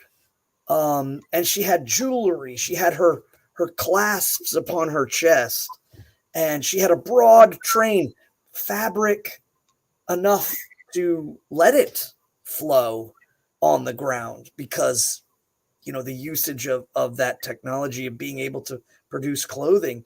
And her brow is bright. She doesn't have a swarthy and darkened countenance about her on her skin, and her breast. So you could see her, a part of her chest, and it was pale. It's not, soiled or covered with soot or sunburned, and her neck is whiter than new fallen snow. So again, when we speak about our faith being of a people, being folkish, it comes from a people, and those people had very clear defining factors of what they thought was attractive, and it comes from actual people. So you might find people that try to discredit and try to tear down Asatru as not being an ethnic faith. The truth of it is we are a people. We look away. We have, defining factors, and our stories are just riddled with all of this. And we don't want it to be something else. We want it to be exactly as it is for us, as it was for our ancestors. In 29, Rig knew well wise words to speak, and soon in the midst of the room he sat, and on either side the others were. And 30, then mother brought a broidered cloth of linen bright, and the board she covered. So she lays the table cover down and puts the runners. Now there's more cloth than just needed for clothing. And then she took loaves so thin and laid them white from the wheat on the cloth. So soft bread that's fully strained and fully separated and is just soft and nice to eat. You're not grinding through. And 31, then forth she brought vessels full with silver covered, and set them before them, meat all browned and well cooked birds. In the pitcher was wine, of plate were the cups. So drank they and talked till the day was gone. So I was talking about this weekend at Winter Nights. It should be understood that the horn is a modern Asatru cultural aesthetic, that our ancestors didn't always drink from horns. Horns have significance. I mean, if you go to the museum in Denmark, if you go to any of the museums in Scandinavia, you'll find beautiful horns. But that was not the mainstay. Instead, it's more of a symbolic connection to our ancestors. But it is worth noting, and again, mead is the preferred, especially in this day and age, where wine is defined by its history in many other ways. Mead is significant to us as a cultural standpoint. But here, the pitcher is, it's clearly filled with wine. And they talked into the night. 32, Rig knew well the wise words to speak, and soon did he rise, made ready for sleep. So in the bed himself did he lay, and on either side the others were. So one of the things too that I like to speak about this is every time they bring the divine into their home as a generation or as a folk, there is much rejoicing. There is a sense of correctness and rightness and goodness. There's an ease of the idea that that there's feasting, there is talking and expounding. So I've always taken this to really mean in the mythos sense that this is the predecessing elevation. There is these kind of moments of peace, and then there must be kind of a change. So I don't know if we're again going along with the analogy of ages. There's this kind of like a peaceful age, and then there must be a time, and it's not necessarily defined in turmoil, but in the invitation of the faith, invitation of the divine to proceed forward. In 33, thus was he there for 3 nights long. Then forward he went on the midmost way, and so 9 months soon passed. 34. A son had Mother. In silk they wrapped him, with water they sprinkled him.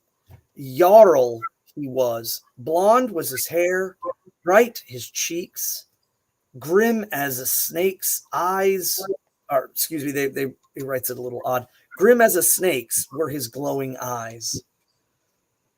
And again, that's kind of interesting, the idea of his eyes being grim as a snake, or kind of piercing, I think is the ultimate movement forward on this. And again, the usage of the word Jarl for nobleborn is interesting as well, because this this is a turning point.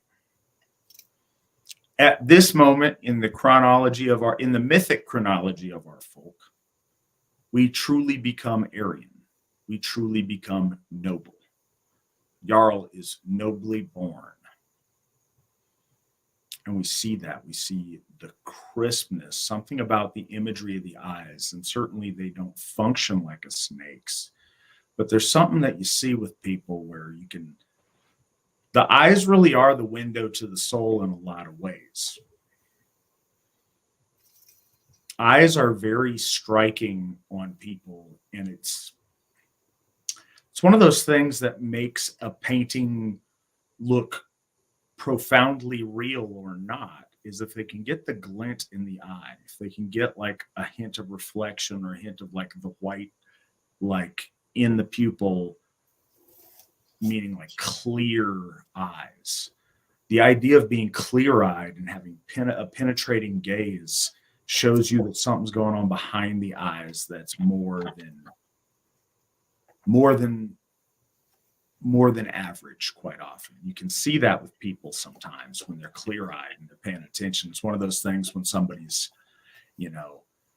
drunk or out of their mind or whatever, you see it in their eyes. If you look at a crazy person or a person who's out of their mind or experiencing some kind of a altered state or psychotic episode, you see something different going on in their eyes. And it's not just the dilation, it's a look in their eyes. The idea of the ability to focus and look clear-eyed is illustrated really cool, and it's something you see with a snake. Well, and the usage of the word grim isn't used. It's talking about again the clarity or the focus of Irmlingi, the serpent or the worm, if you will, like the idea that deep penetrating focus. It has a lot to do also with presence. You can see certain people who have a gravitas when they enter a room.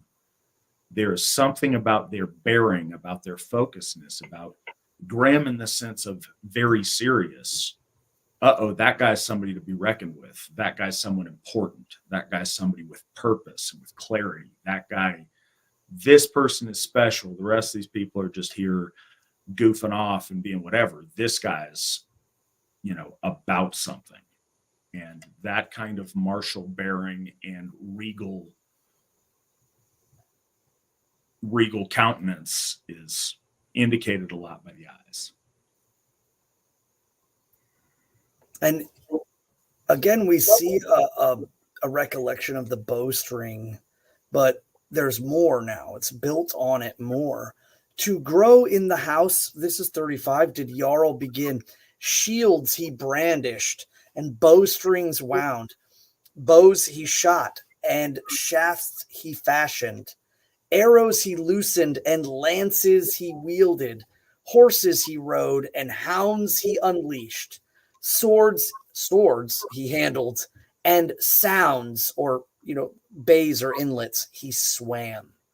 So now Jarl is of that noble stock. And again, there's a great sense of what would be considered the attainment of the adventurous life of going out there, not seeking the sedentary, but living and being part of the of life that demands that you must tend and be combative and challenge yourself and tame the hounds and ride the horse. And again, swords, I said that emphasizing too, because the most common weapon amongst our ancestors was the spear and the axe, and a sword was very much a noble's weapon. And that would have been understood by the audience as they're hearing this. And bowstrings, again, stringing bows. That's a huge one too. I know a lot of people think that the Northmen maybe didn't emphasize in bowmanship or archery, but 100% they did. And it was, I think, all over our European folk. I believe even the Otzi man in the Alps had an unstrung bow, ready to be strung if needed. Again, another sign. And we see this too, like during the 1920s, 1930s, 1940s, the idea of like shaving your face, having razors, having the ability to shave your face was seen as an advancement in technology. And it just manifested in that way. But there were certain things that, if you were to be of a good and strong and forward people, you needed to have kind of these testaments towards that. And again, bows and bowstrings and swords and shields, these were all testaments to advancement. Let's see. So in 36, so straight from the grove came striding Rig. Rig came striding, and runes he taught. By his name he called him. As son he claimed him, and bade him hold his heritage wide. His heritage wide, the ancient homes. This stanza also, again, shows more of a Gaulish influence or Celtic influence in the way that it's kind of double backed meter that has a sing-songiness to it. And unfortunately, in 37, the first two lines of that stanza are gone. But it says, forward he rode through the forest dark, over the frosty crags, till a hall he found. So this is kind of an important part in the development here. All of this prior to this was like the training montage of our folk to become who we are and enter the scene in our full glory of who we are. And that's really important here. It's like Heimdallr saw okay, they've got it, they've learned, they matured. All right, now I'm going to come. I'm going to mentor the child. I'm going to accept him as like he's one of ours. We're his gods. These are our people. And with that unity, with him finally, coming into his full inheritance, as it states, he's equipped to go out and to face the world. And that's indicative that like the end of a long epoch in our full evolution from Askanimbla to the first Aryan man that's complete, that is fully achieved that level of potential to where that's his baseline. And that's really important. And it doesn't mean the challenge is over, and it doesn't mean you can't learn more and be more, as we'll see. But it's at this stage that we are all the way us. And that's a really pivotal turning point in our lore, and a moment that's worth, celebrating. In a way, it's like our Sistine Chapel moment of divinity reaching out and touching man, and man touching back. So it's a really important part to just kind of take note of, and it's highlighted here in a special way. And you can clearly see the value of the words coming in relation to Jarl, and what is seen as important of the nobility of the time, and also the spirit of the nobility, which is eternal. In 37, forward he rode through the forest dark over the frosty crags, till a hall he found. His spear he shook, his shield he brandished, his horse he spurred, with his sword he hewed. Wars he raised, and reddened the field. Warriors slew he, and land he won. 18 halls ere long did he hold. Wealth did he get, and gave to all. Stones and jewels, and slim-flanked steeds. Rings he offered, and arm rings he shared. So we show the warlikeness of the Jarl, and the giving hand of the Jarl, the ring giver, the one who bestows upon people the mantle and the gift of that reciprocated loyalty.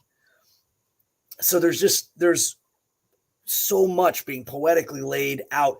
And again, it really does, after 36, with the Gaulish influence, it rolls out. It's uniquely Nordic, but it just flows so well. And I think any of the other, especially the Gaulish, it would resonate with them. In 40, his messengers went by the way so wet, and came to the hall where Hersir dwelt. His daughter was fair and slender fingered. Erna the wise the maiden was. So, one to clear up confusion, his messengers went by the way so wet. This is where you're going to start to see there might be a possibility that this is actually referencing. So now it's kind of, we leave the mythos of generational, and I think ultimately this poem was meant to apply, and could apply, as the skald was speaking it in the hall to a specific lord, and that now we start to see more ways, like again the ways so wet, again traveling over long distance, but even here, Bellows suggests that this may be the North way, Norveger. But again, it can't be established. But Bellows tries to state that he believes that even though this was written in Denmark and composed long before, that this application more or likely would have been lent towards Harald the Fairhair in Norway, and that again, many of the Icelanders that left Norway because of their disagreements with Fairhair and his taxation and a lot of his kind of edicts, that it was still spoken of or remembered and passed on. But again, I think it's also ambiguous enough that even if Harold was not liked by the Icelanders, it again applied to the nobility of ages before. So yeah, she is slender fingered. She's got, beautiful hands. And her name means the capable one.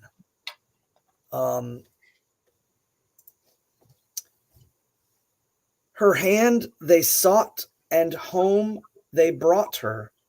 Wedded to Jarl, the veil she wore. Together they dwelt, their joy was great. Children they had, and happy they lived. Bur was the eldest, and Barn the next. Joth and Althal, Arfi, Mo, Neve, Svein. Soon they began, Sun and Nithjung, to play and swim. Kund was one of the children, and the youngest was Kon. Soon grew up the sons of the Jarl, beasts they tamed and bucklers rounded, buckler shields. Shafts, again, the arrows, they fashioned. Spears they shook. But Kon, the young, Konungur, learned the runes to use, the runes everlasting, the runes of life. Soon could he well the warrior shields, dull the sword blade, and still the sea. Bird chatter learned he, flames could he lessen, and minds could he quiet, and sorrows calm. And then there is a lost piece here in this stanza. The might and the strength of twice four men. And again, I with that piece being lost, I assume it was to be able to call up or to sing the songs that give him the might of twice four men. So Konungur, which means the young king, he learns beyond simply. And now he learns the sacred of the divine. He learns the power that it is. It is given. Lord Odin receives it when he synthesizes himself with the great tree that is the nexus of our worlds. And then he teaches and passes this on to the holy gods. And now this is the step in which the gods, specifically Heimdall, is giving it to humanity and giving it to the noblest of humanity, or the noblest of our folk, the noblest of our people. And again, Konungur is not a singular, but is the cream of the crop of our humankind. He's and look at that apex evolution this took us from. The implied bestial state that Stinky and Cankles and whatever are a step up from, through the ages, until you have Jarl, you have noble Aryan man, and then his son, you have king. You've gone from subhuman to royal majesty. And the Aesir were with us, guiding that path, guiding that upward trajectory of our folk to this. And once we became noble, taking that full ownership and that full, cool, he's one of ours. These guys are our people and we're their gods. And the culmination of that being Con the Younger, or what became in Old Norse Konungur, king. And this is really beautifully put in this. And you'll notice similarities in these things associated with that apex of evolution and trajectory. The understanding of the chatter of birds, the not just knowing runes, but being able to utilize the runes for his purpose. And that's one of the things when we learn runes. You first learn runes phonetically in his letters, and you can write in runes and you can read in runes. When you're able to utilize the runes to shape your will through the runes, that's that next level. I'd also like to point out, because if you read any of the side stuff, it gets to the bottom about like, oh, runes, that makes more sense to be Odin. I'd like to make the point. I've taught runes to a lot of people. I am not the Allfather. It's just thing. Just because somebody teaches somebody else runes does not equal Odin. Yeah, any of the rune masters that have schooled us or brought us here in runic knowledge, Meister von List, Edred, Lebenfels, Nigel Pennick. Yeah, any of those people are also not Odin. And it's silly and kind of snarky and whatever for me to say, but it's an important thing to note. If that's true, then just because it's in a story that also happens to be revolving around our lore and runes are in play, doesn't mean that anyone who teaches runes has to be the Allfather. It talks about how he shared that knowledge with the gods when he brought that knowledge to Ausgarder. Amongst the gods is the White House, Heimdallr. Well, and this is really the end of the poem, but it's not. It's just that it's lost. And you can clearly see this because now the focus goes around Konungur. And it starts to elude, and then it drops away, unfortunately. And I don't know. I mean, like, I remember when I first read the poems, I did not know that it was lost. But, then it just became kind of an understanding that that's what it is. But it seems to be that it focuses more on delving in towards, or at least from what little we have, the setting of the Danes. But we don't go into it. I do find this very interesting that in 46, that Bellows specifically says Rig Jarl, that Jarl and Rig, the father and the son of, are in totality. So the divine and the product of the divine, who is his father. Because he says here, 46, with Rig Jarl soon, the runes he shared, more crafty he was. So he learns from Rig, but then teaches it to his father, who is also the product of Rig. It's kind of a circulatory thing, but it's him passing the knowledge on and teaching even his own father the ways of reading. So with Rig Jarl soon, the runes he shared, more crafty he was and greater in his wisdom. The right he sought, and soon he won it. Rig to be called, and runes to know. And again, Lord Heimdall's name, Rig, means the strength to lift. So to be called upon. And I think at this point, and I think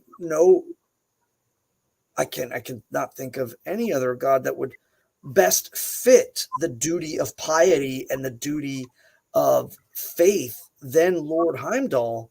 And at this point, there's a separation. It's not just Lord Heimdall to be called. It is the piety and faith in the gods to be called upon.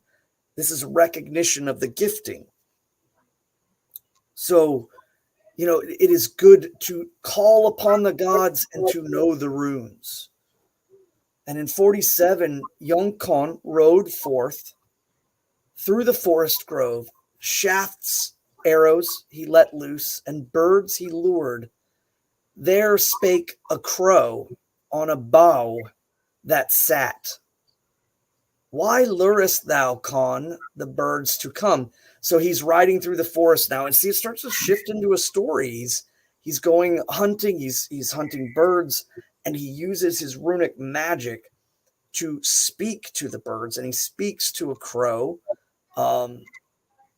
And actually, let me see. Yeah, Kira. Kira is the word that they use for. They don't use raven, or Hrapnar or Krummi. They use Kira. So he speaks to this blackbird. He speaks to the crow, and he says, why are you luring the birds to come? And in 48 he says, 'twere better forth on thy steed to fare. And then we lose a segment, and then it comes in, and the host to slay. So I think really what's going on here is Konungur is using his runic magic, and particularly the birds, in order to do something about perhaps pulling Don, the king of the Danes, out of his hall, luring him out to fight. But we don't know. And the last stanza just drops off, unfortunately, because it's such a beautiful poem. 49, he says, the halls of Don and Donp are noble. Greater their wealth than thou hast gained. Good are they at guiding the keel, trying of weapons and giving of wounds. And then that's it. So the unfortunate thing is just it suddenly Good night, baby. cuts off. Yes, they come in my room. I'll be in there in just a second, okay? Right now. Okay, I'll be right in there, okay?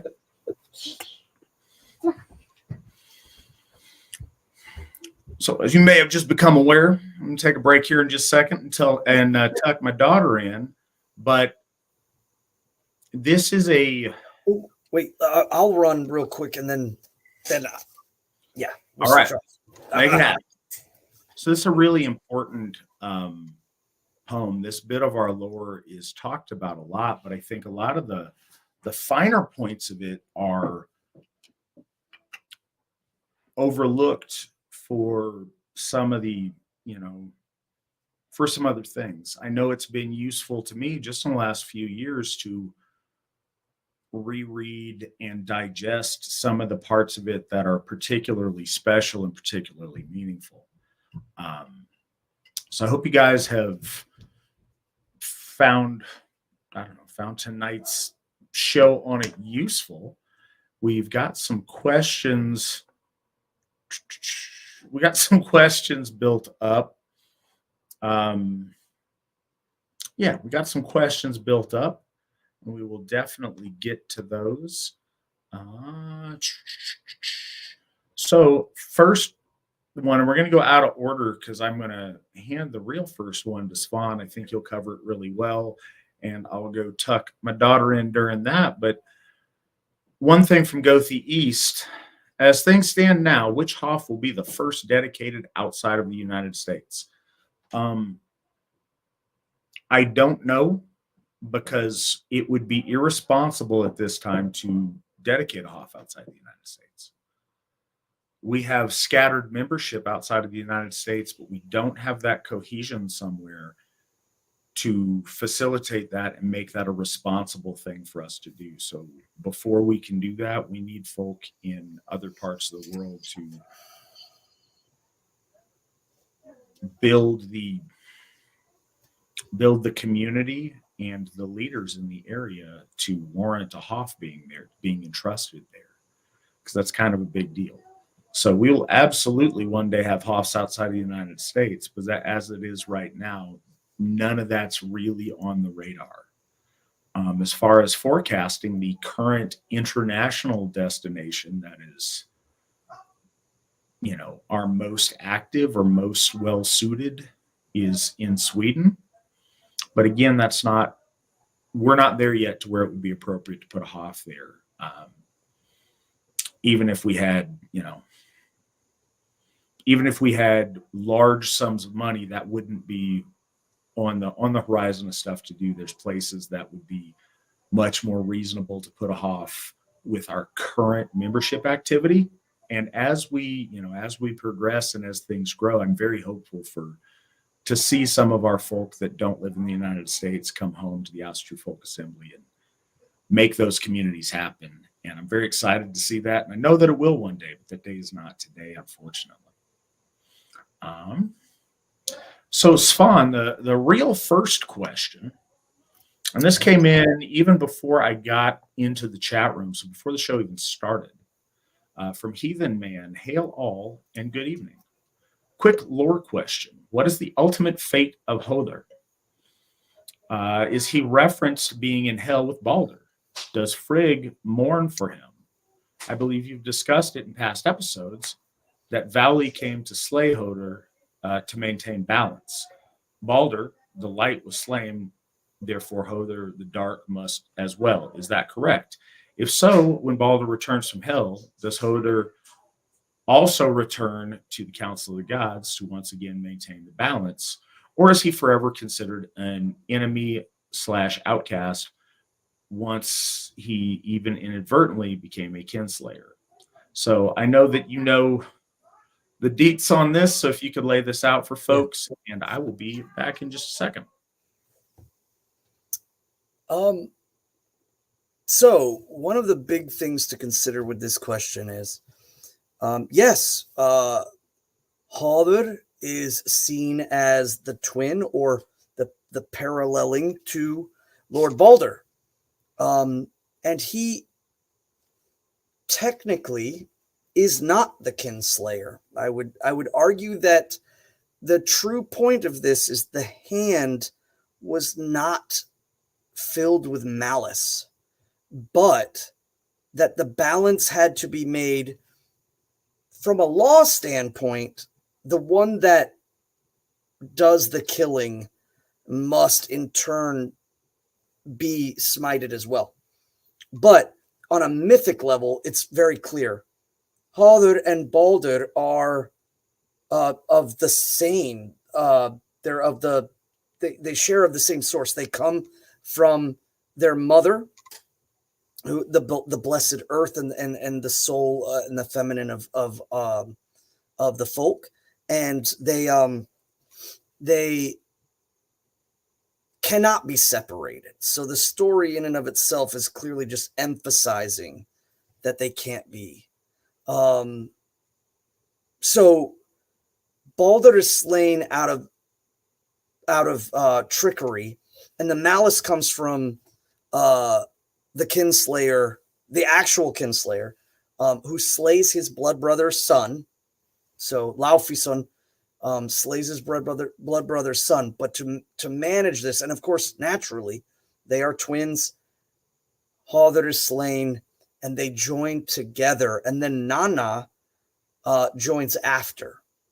So after this, in the lore, it is stated in the Gylfaginning that Haldur is not to be mentioned by men for the deeds that were done.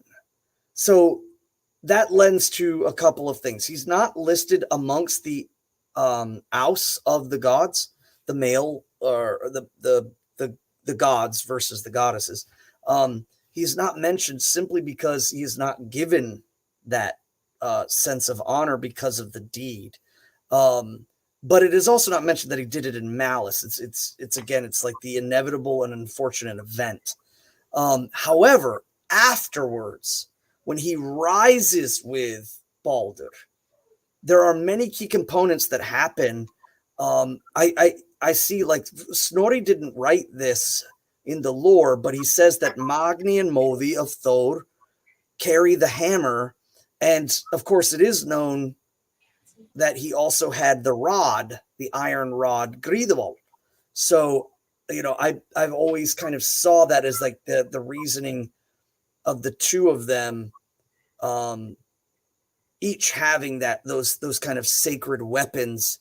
Though I've heard people try to rationale that somehow they like share it or things of that nature. It's just worth remembering that is the case. And then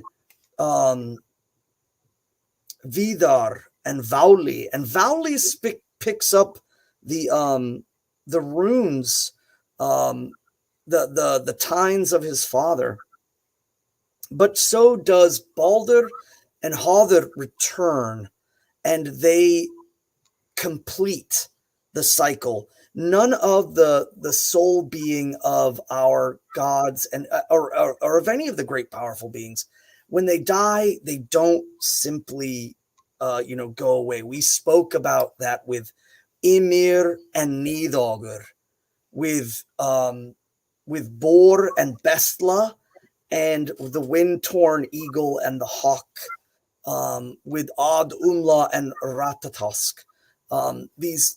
The shape and the form changes and then diverts into a new purpose. It's the same here. The gods go and then they do return. I don't recall if it is spoken that the holy mother of the gods, Frigg, if she mourns for Hother. But again, the in poetic form, there's not a lot of wiggle room to give the details of a story. And so instead we have, kind of more of a lending towards or focusing on priority through word and through proper, poetic rules.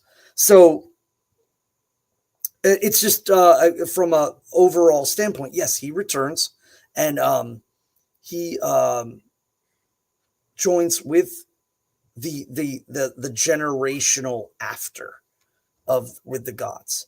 And I find it interesting, again, too, being the son of Lord Odin, and the one-eyed comes to become the two-eyed, or the tviblindi, twice blind. And there's nothing written of this lore, but I mean the taking up of his father's station, especially perhaps in the relation of augury or sight, even though he's blind. I don't know. I can't say because it's not there, but he does return. And that is important because Hother and Balder are inexplicably twined, but it clearly states in the Gylfaginning that we do not mention Hother because of the grievous nature of his deed. But it seems that after his return, the alleviation of his guilt as being the one who dealt the killing blow is absolved. So.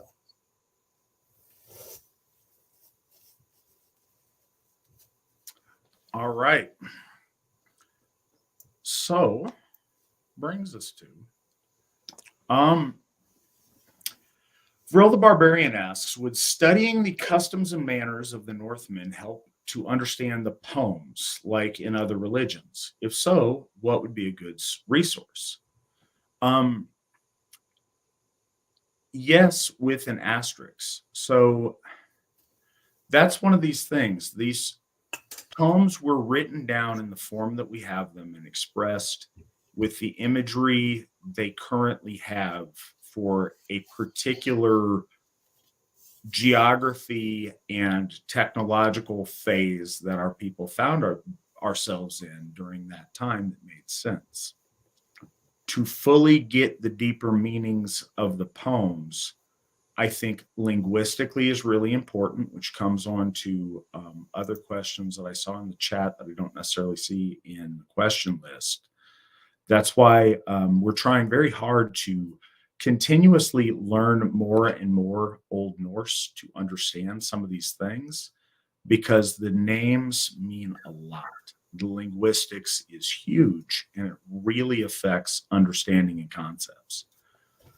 Yes, understanding the culture and the backdrop that these stories are played out in absolutely helps us understand the lore.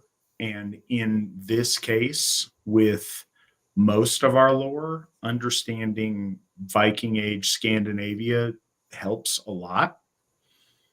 But it's also limiting if you become obsessed. These poems could be written down in many different ages, and if they were, they would use really different imagery to convey the exact same points. It's like in the Icelandic manuscript version of some of these things, you see the gods in these really interesting pictures. But because of when the manuscript was made, the gods are wearing like Renaissance clothes, because that's what made sense to the audience and portrayed these things in the context that they understood. You see in Snorri's time, the imagery being of things that made sense in early medieval Scandinavia, because that's what made sense in Snorri's time. You can see these same stories laid out with different costuming. It's like, and this is a really, please forgive the clunkiness of the analogy and try to, I don't know, appreciate what I'm trying to convey with it. It's like when you see Shakespeare in different settings.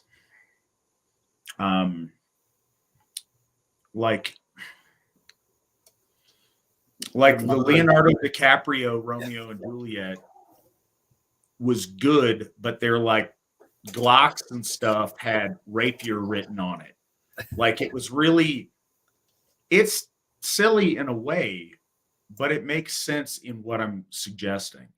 You can tell the story with a lot of different backdrop, or you could place it in different times and places, and the meaning still is valuable. The principles and the truths of it are eternal. To get better at those truths, understanding the source material of the version that we have accessible to us is important. I would place linguistics over a hypercultural focus more. I think most of us historically understand a lot of the things, but studying about Viking history is always cool and always a valuable thing for you to do.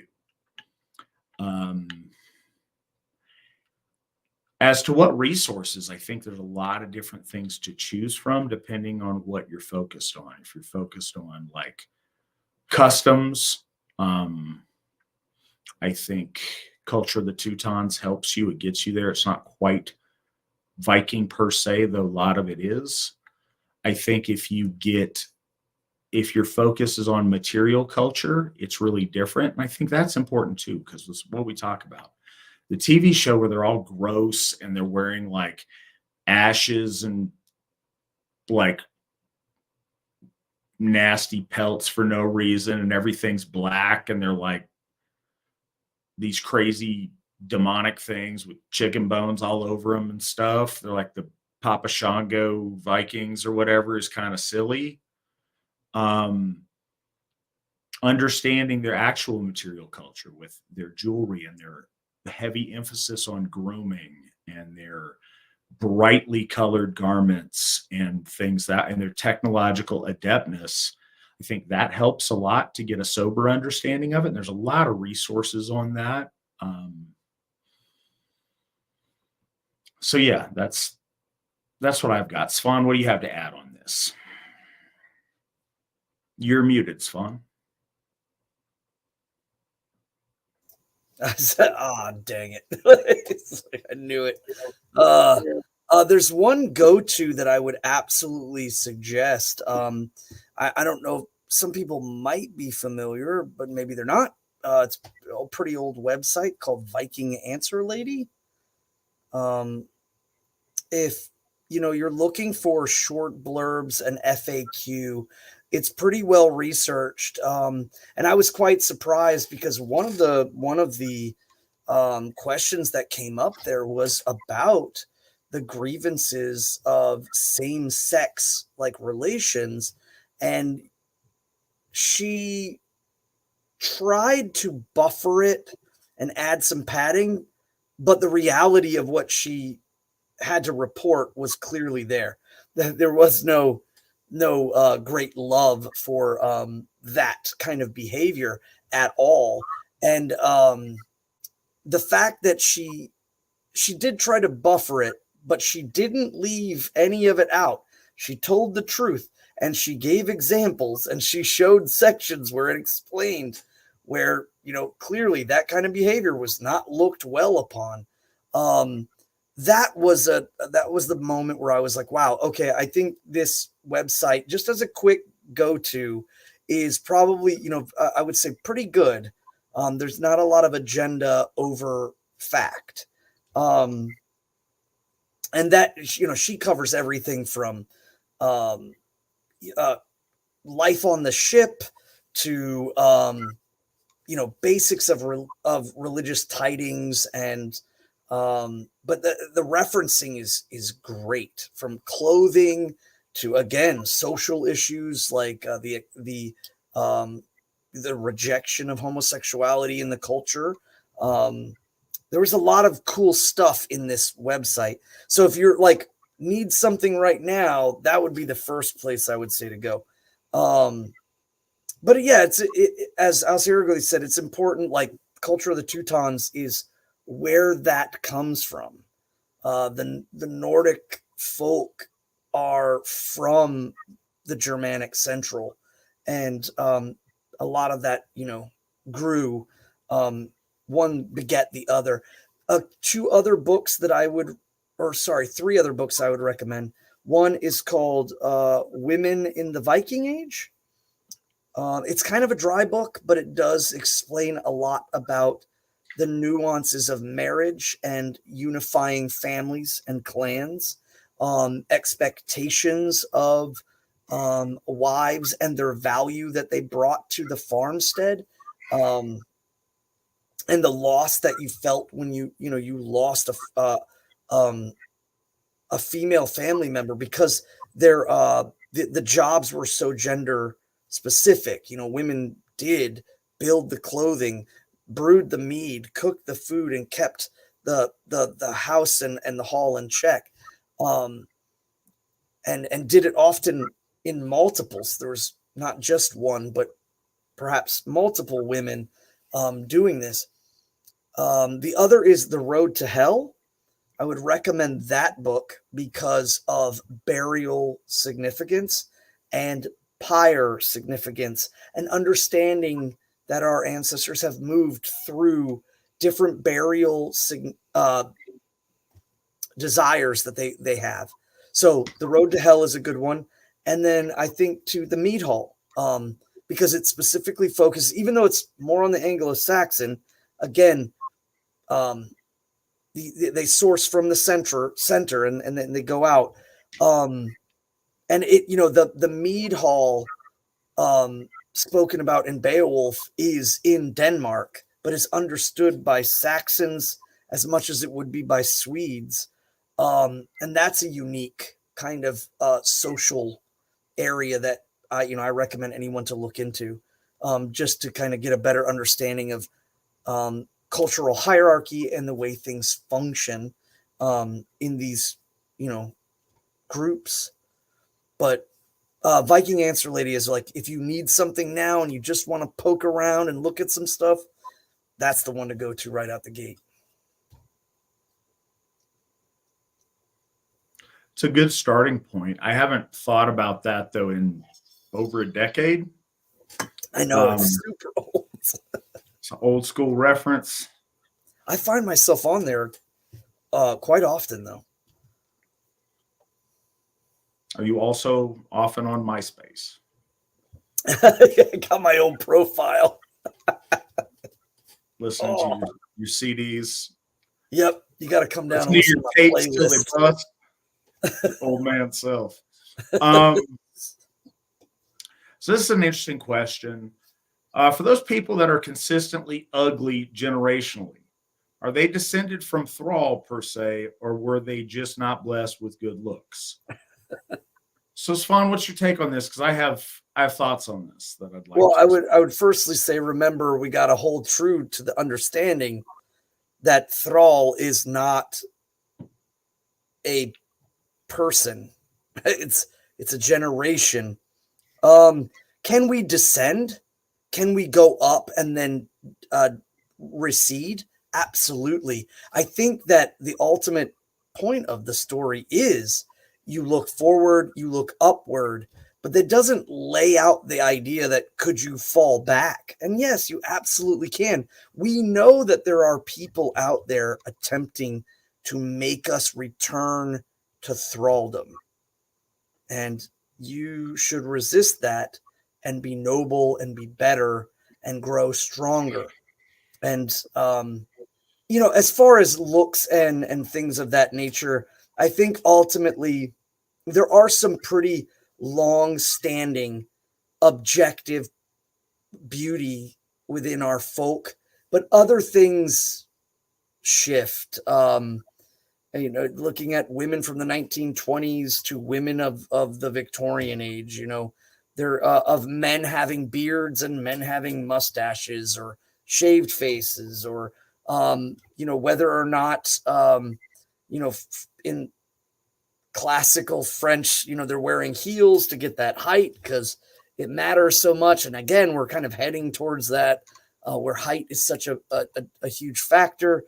Whereas, sometimes it was seen as, whether the person was strong or whether the man was witty. All of those things. I don't think that it means you're descendant from Thrall, because I don't believe Thrall is a singular person. But ultimately, that if you let yourself go, if you fall into the pit trap of cankledom, and if you, your back gets bent and your head is down and your mind is dull and only cares about basic, receiving of dopamines that are all those things that we talk about. And there's plenty of people on Twitter and the internet who talk about, rejecting all of that. I think that ultimately is what means being like descended from thraldom. As far as your looks, I mean, it does again start with who you are and how you hold yourself. And if you are kind of, not on the super good looking side, you never know. You could meet someone that you're punching above your weight line, and you need to make sure that hopefully your kids get the better half, and then, like the Jeffersons, you're just moving on up. I'm kidding. It's just, I think that you don't have that connection to Thrall simply as a person. It is a lot of factors that make you who you are.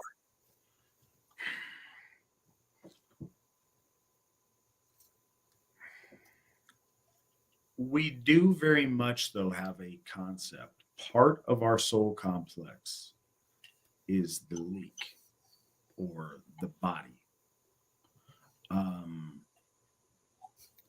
Your genetic characteristics speak towards the quality of your soul. And I know this isn't what ugly people want to hear, and it's a strange way to put it out there, and there's so many other factors. But as we can just see, things are passed on genetically. And I think a lot of things, including physical things, some kind of, disease propensity, a lot of stuff is a reflection of Orlaw and things put into the well by generations of ancestors. Some things are obviously environmental. Some things have a very clear cause and effect. if someone was drunk or on drugs when they were pregnant and their child comes out with defects because of it, that's a very clear, we know why that is. But there is a progression of things. And I say that to say this, these things can be overcome. We watch the progression in the story, and yes, we see it over the course of eons or however long that time is. But these things can be progressed on within a lifetime. And if you find yourself to where you're an ugly, you're an uggo from a long line of uggos, you can make it to where your kids less so. You can make it to where your grandchildren are much less so. You can adjust that by correcting a lot of these things.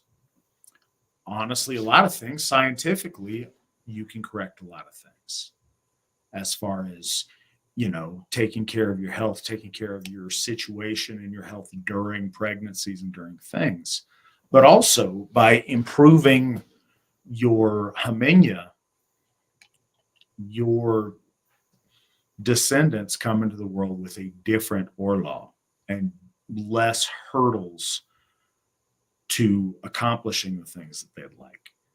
And I say that if you find yourself like, man, I'm ugly, a lot of that can get fixed. We got a lot of things today that help fix that. It's a funny topic at a distance. It's much less funny if you look in the mirror and are deeply unhappy because of what you see. But we're in a day and age where a lot of that can be overcome. There's a lot of choices you can make in your own life that fix things. In the United States, with a, seemingly over 50% obesity rate, just fixing that, which is entirely in your control, gets you a lot closer to the line of looking the way you'd like to look. Taking care of your appearance, dressing well, putting on makeup if you're a lady, if you're a guy, trying to get in shape, trying to hold yourself well, good. And I'm not joking about any of this. Good hygiene, presenting yourself well, those things go a long way. Honestly, developing yourself spiritually to where you have self-confidence. And if you can, and I say, all of this I get, people are going to take the wrong way and it sounds funny. And I don't, when the jokes are there, it would be wrong of me to just leave them laying there. You got to pick them up. But realistically, there's a very serious point here too. You developing confidence in yourself through evolving within your own life spiritually, the way you carry yourself makes a massive difference on your attractiveness and your overall, the way you appear. So as I mentioned, the leek is part of your soul complex, but so is the hammer. So is the image you project. You having an air about you of confidence and of something deeper and something more can change ugly to interesting, unique, intriguing, a lot of those things. And it's a very subtle twist. Instilling that in your children. If the kids don't look the best, but you fill them full of a sense of purpose, a sense of confidence and adventure and willingness to nobly face the world and present themselves confidently, that goes a long, long way. And your perception of yourself affects deeply the hammer and the image that you project to the world. So, I mean, that's I think it's a really important question. I think it's one that makes people uncomfortable, and it's one that easily can be chuckled about. But I think it's also a very serious one that a lot of our people face. And it's one that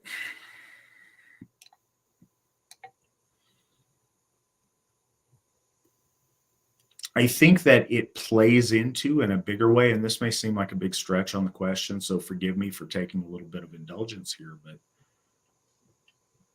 when we have this thing where kids start identifying as different genders of people or different ridiculous things, a lot of that mental illness takes root when people go through an awkward phase where they feel ugly and they don't feel attractive to the opposite sex. They don't feel like they're cool with their own peers in a non-romantic sense, and they feel uncomfortable in their own body. They use cis as some kind of a pejorative towards normal, well-adjusted people that are comfortable in their own skin. If you are uncomfortable in your skin, in every psychological sense up until very, very recently, that's problematic. That is a big problem of not being able to integrate in that way. So much of that has to do with how they project yourself. When you feel ugly, you become uglier.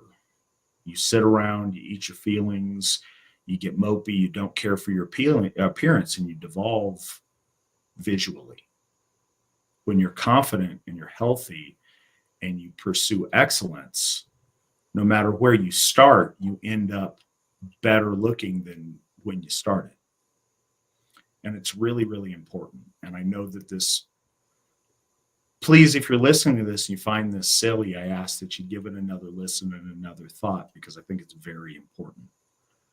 Many, many people have gone through ugly duckling periods of their life and turned out to be very appealing to the opposite sex and very inspiring to their own peers and their own sex, because of confidence and pursuing excellence within themselves. That confidence and that achievement over great adversity. And I've always said this, if you are dealt poor Orlaw, you have an opportunity for heroism in a way that someone who is dealt a beneficial Orlaw does not have. You have an obstacle that you can directly put your energy into overcoming, that if you are able to succeed at, when you are at a deficit, it makes that victory that much more sweet, and it adds a momentum that you project through Orlaw into your offspring. And I think that's very important in this case. No, I don't think Thrall is like a separate race of people that makes ugly kids. That's not how that works. That's not the point of that story. It's not like the three sons of Noah making different, that's not us, that's them. Ooh. I may have ran far afield on that, but there you go. That's a great point. What you just said. The difference between the man-made, you need the mortal prophet or the mortal Messiah who is posthumously made immortal. And kind of what you were talking about before, the decrees, these people writing these books saying, Jehovah or Yahweh or Elohim, he came down and guided my hand and took it. That's all mortal stuff. That's Messiah cult. That's the way they function, and their lineage and building on that lineage of mortal people. It's all mortal. Our faith is built above the mortal.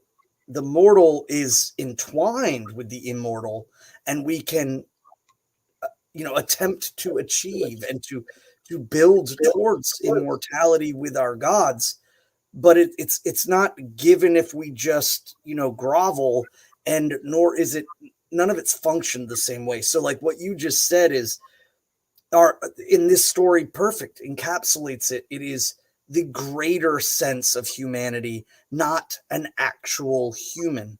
It's not Abraham, it's humanity. And or folkness, I should say too. It's just, it is the folk. And so the difference between those is becomes more glaring when you look and see that their God is an affirmation of mortal inclinations to maintain their social structure and traditions, and ours is based off of our interaction with those divine forces, those very powerful cosmic forces interacting in the world around us in their own ecosystem that the spiritual ecosystem that we are also a part of. And so it's very, very different when you get into these man-made religions. And I'm including Islam, of course, not just picking on Christians. I'm including Islam. I'm including even the Buddhists, because at a certain point, you can kind of see that differentiation. It leaves the spiritualism, goes into mortality, and then it again splits with the Mahayana and the Theravada. I'm probably murdering that, but the Southern philosophy versus the Northern, like, assimilation into, folkish faiths of China and Japan. But there's that brief moment where it nexuses to clearly being focused on mortals and mortality, and the divine and the forces of the divine, or just the forces of the world are kind of laid down with a heavy focus on being human, or again, trying to absolve yourself of suffering or sin and what have you. And our religion is not that. It doesn't focus on that. It has its own sense. And again, one of them that's clearly being talked about is the attainment of the noble, the attainment of the better, the honorable. And it doesn't just come by saying, I pledge my honor and I'll fight any dragon and I'll wear, I'll shoulder pelts, and, it's really showing up. It's really doing things. It's really saying that you're going to commit and then holding true to your commitments. And even despite the fact that you might feel something, that you're a part of the greater powers and those forces. So I'm having a rough time or what have you, but I'm going to stick true to the course because I know it's right. And that has a lot more to do. And we don't have those strictures of thou shalt not, and, you shall not eat, animals without cloven hooves or ones with scales. Like, no, that we don't have all that. Instead, we have to maintain, and it really does flow in every age. The gods are eternal in every age, and we don't have to backtrack and say, oh, well, shellfish are okay now, or you can sit where a woman's been, she's on her cycle, it's okay now. Like, that's mortal man religious stuff. We're out of that. So just something that you had said about the way that with Thrall being not a physical person, but the mythos of a people, kind of struck a chord. All right.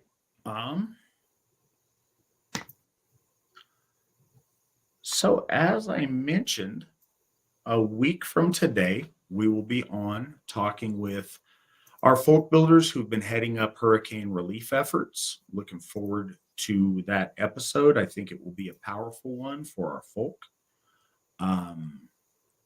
Thank you guys for all being here this evening. I hope that you guys are doing well. If you can make it out to Feast of the Anahir in South Dakota, you should.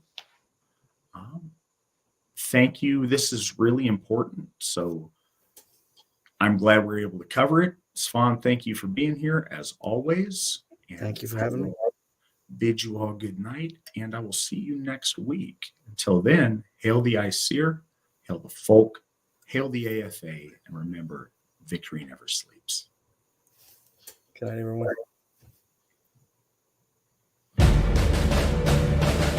Joseph, I gotta finish.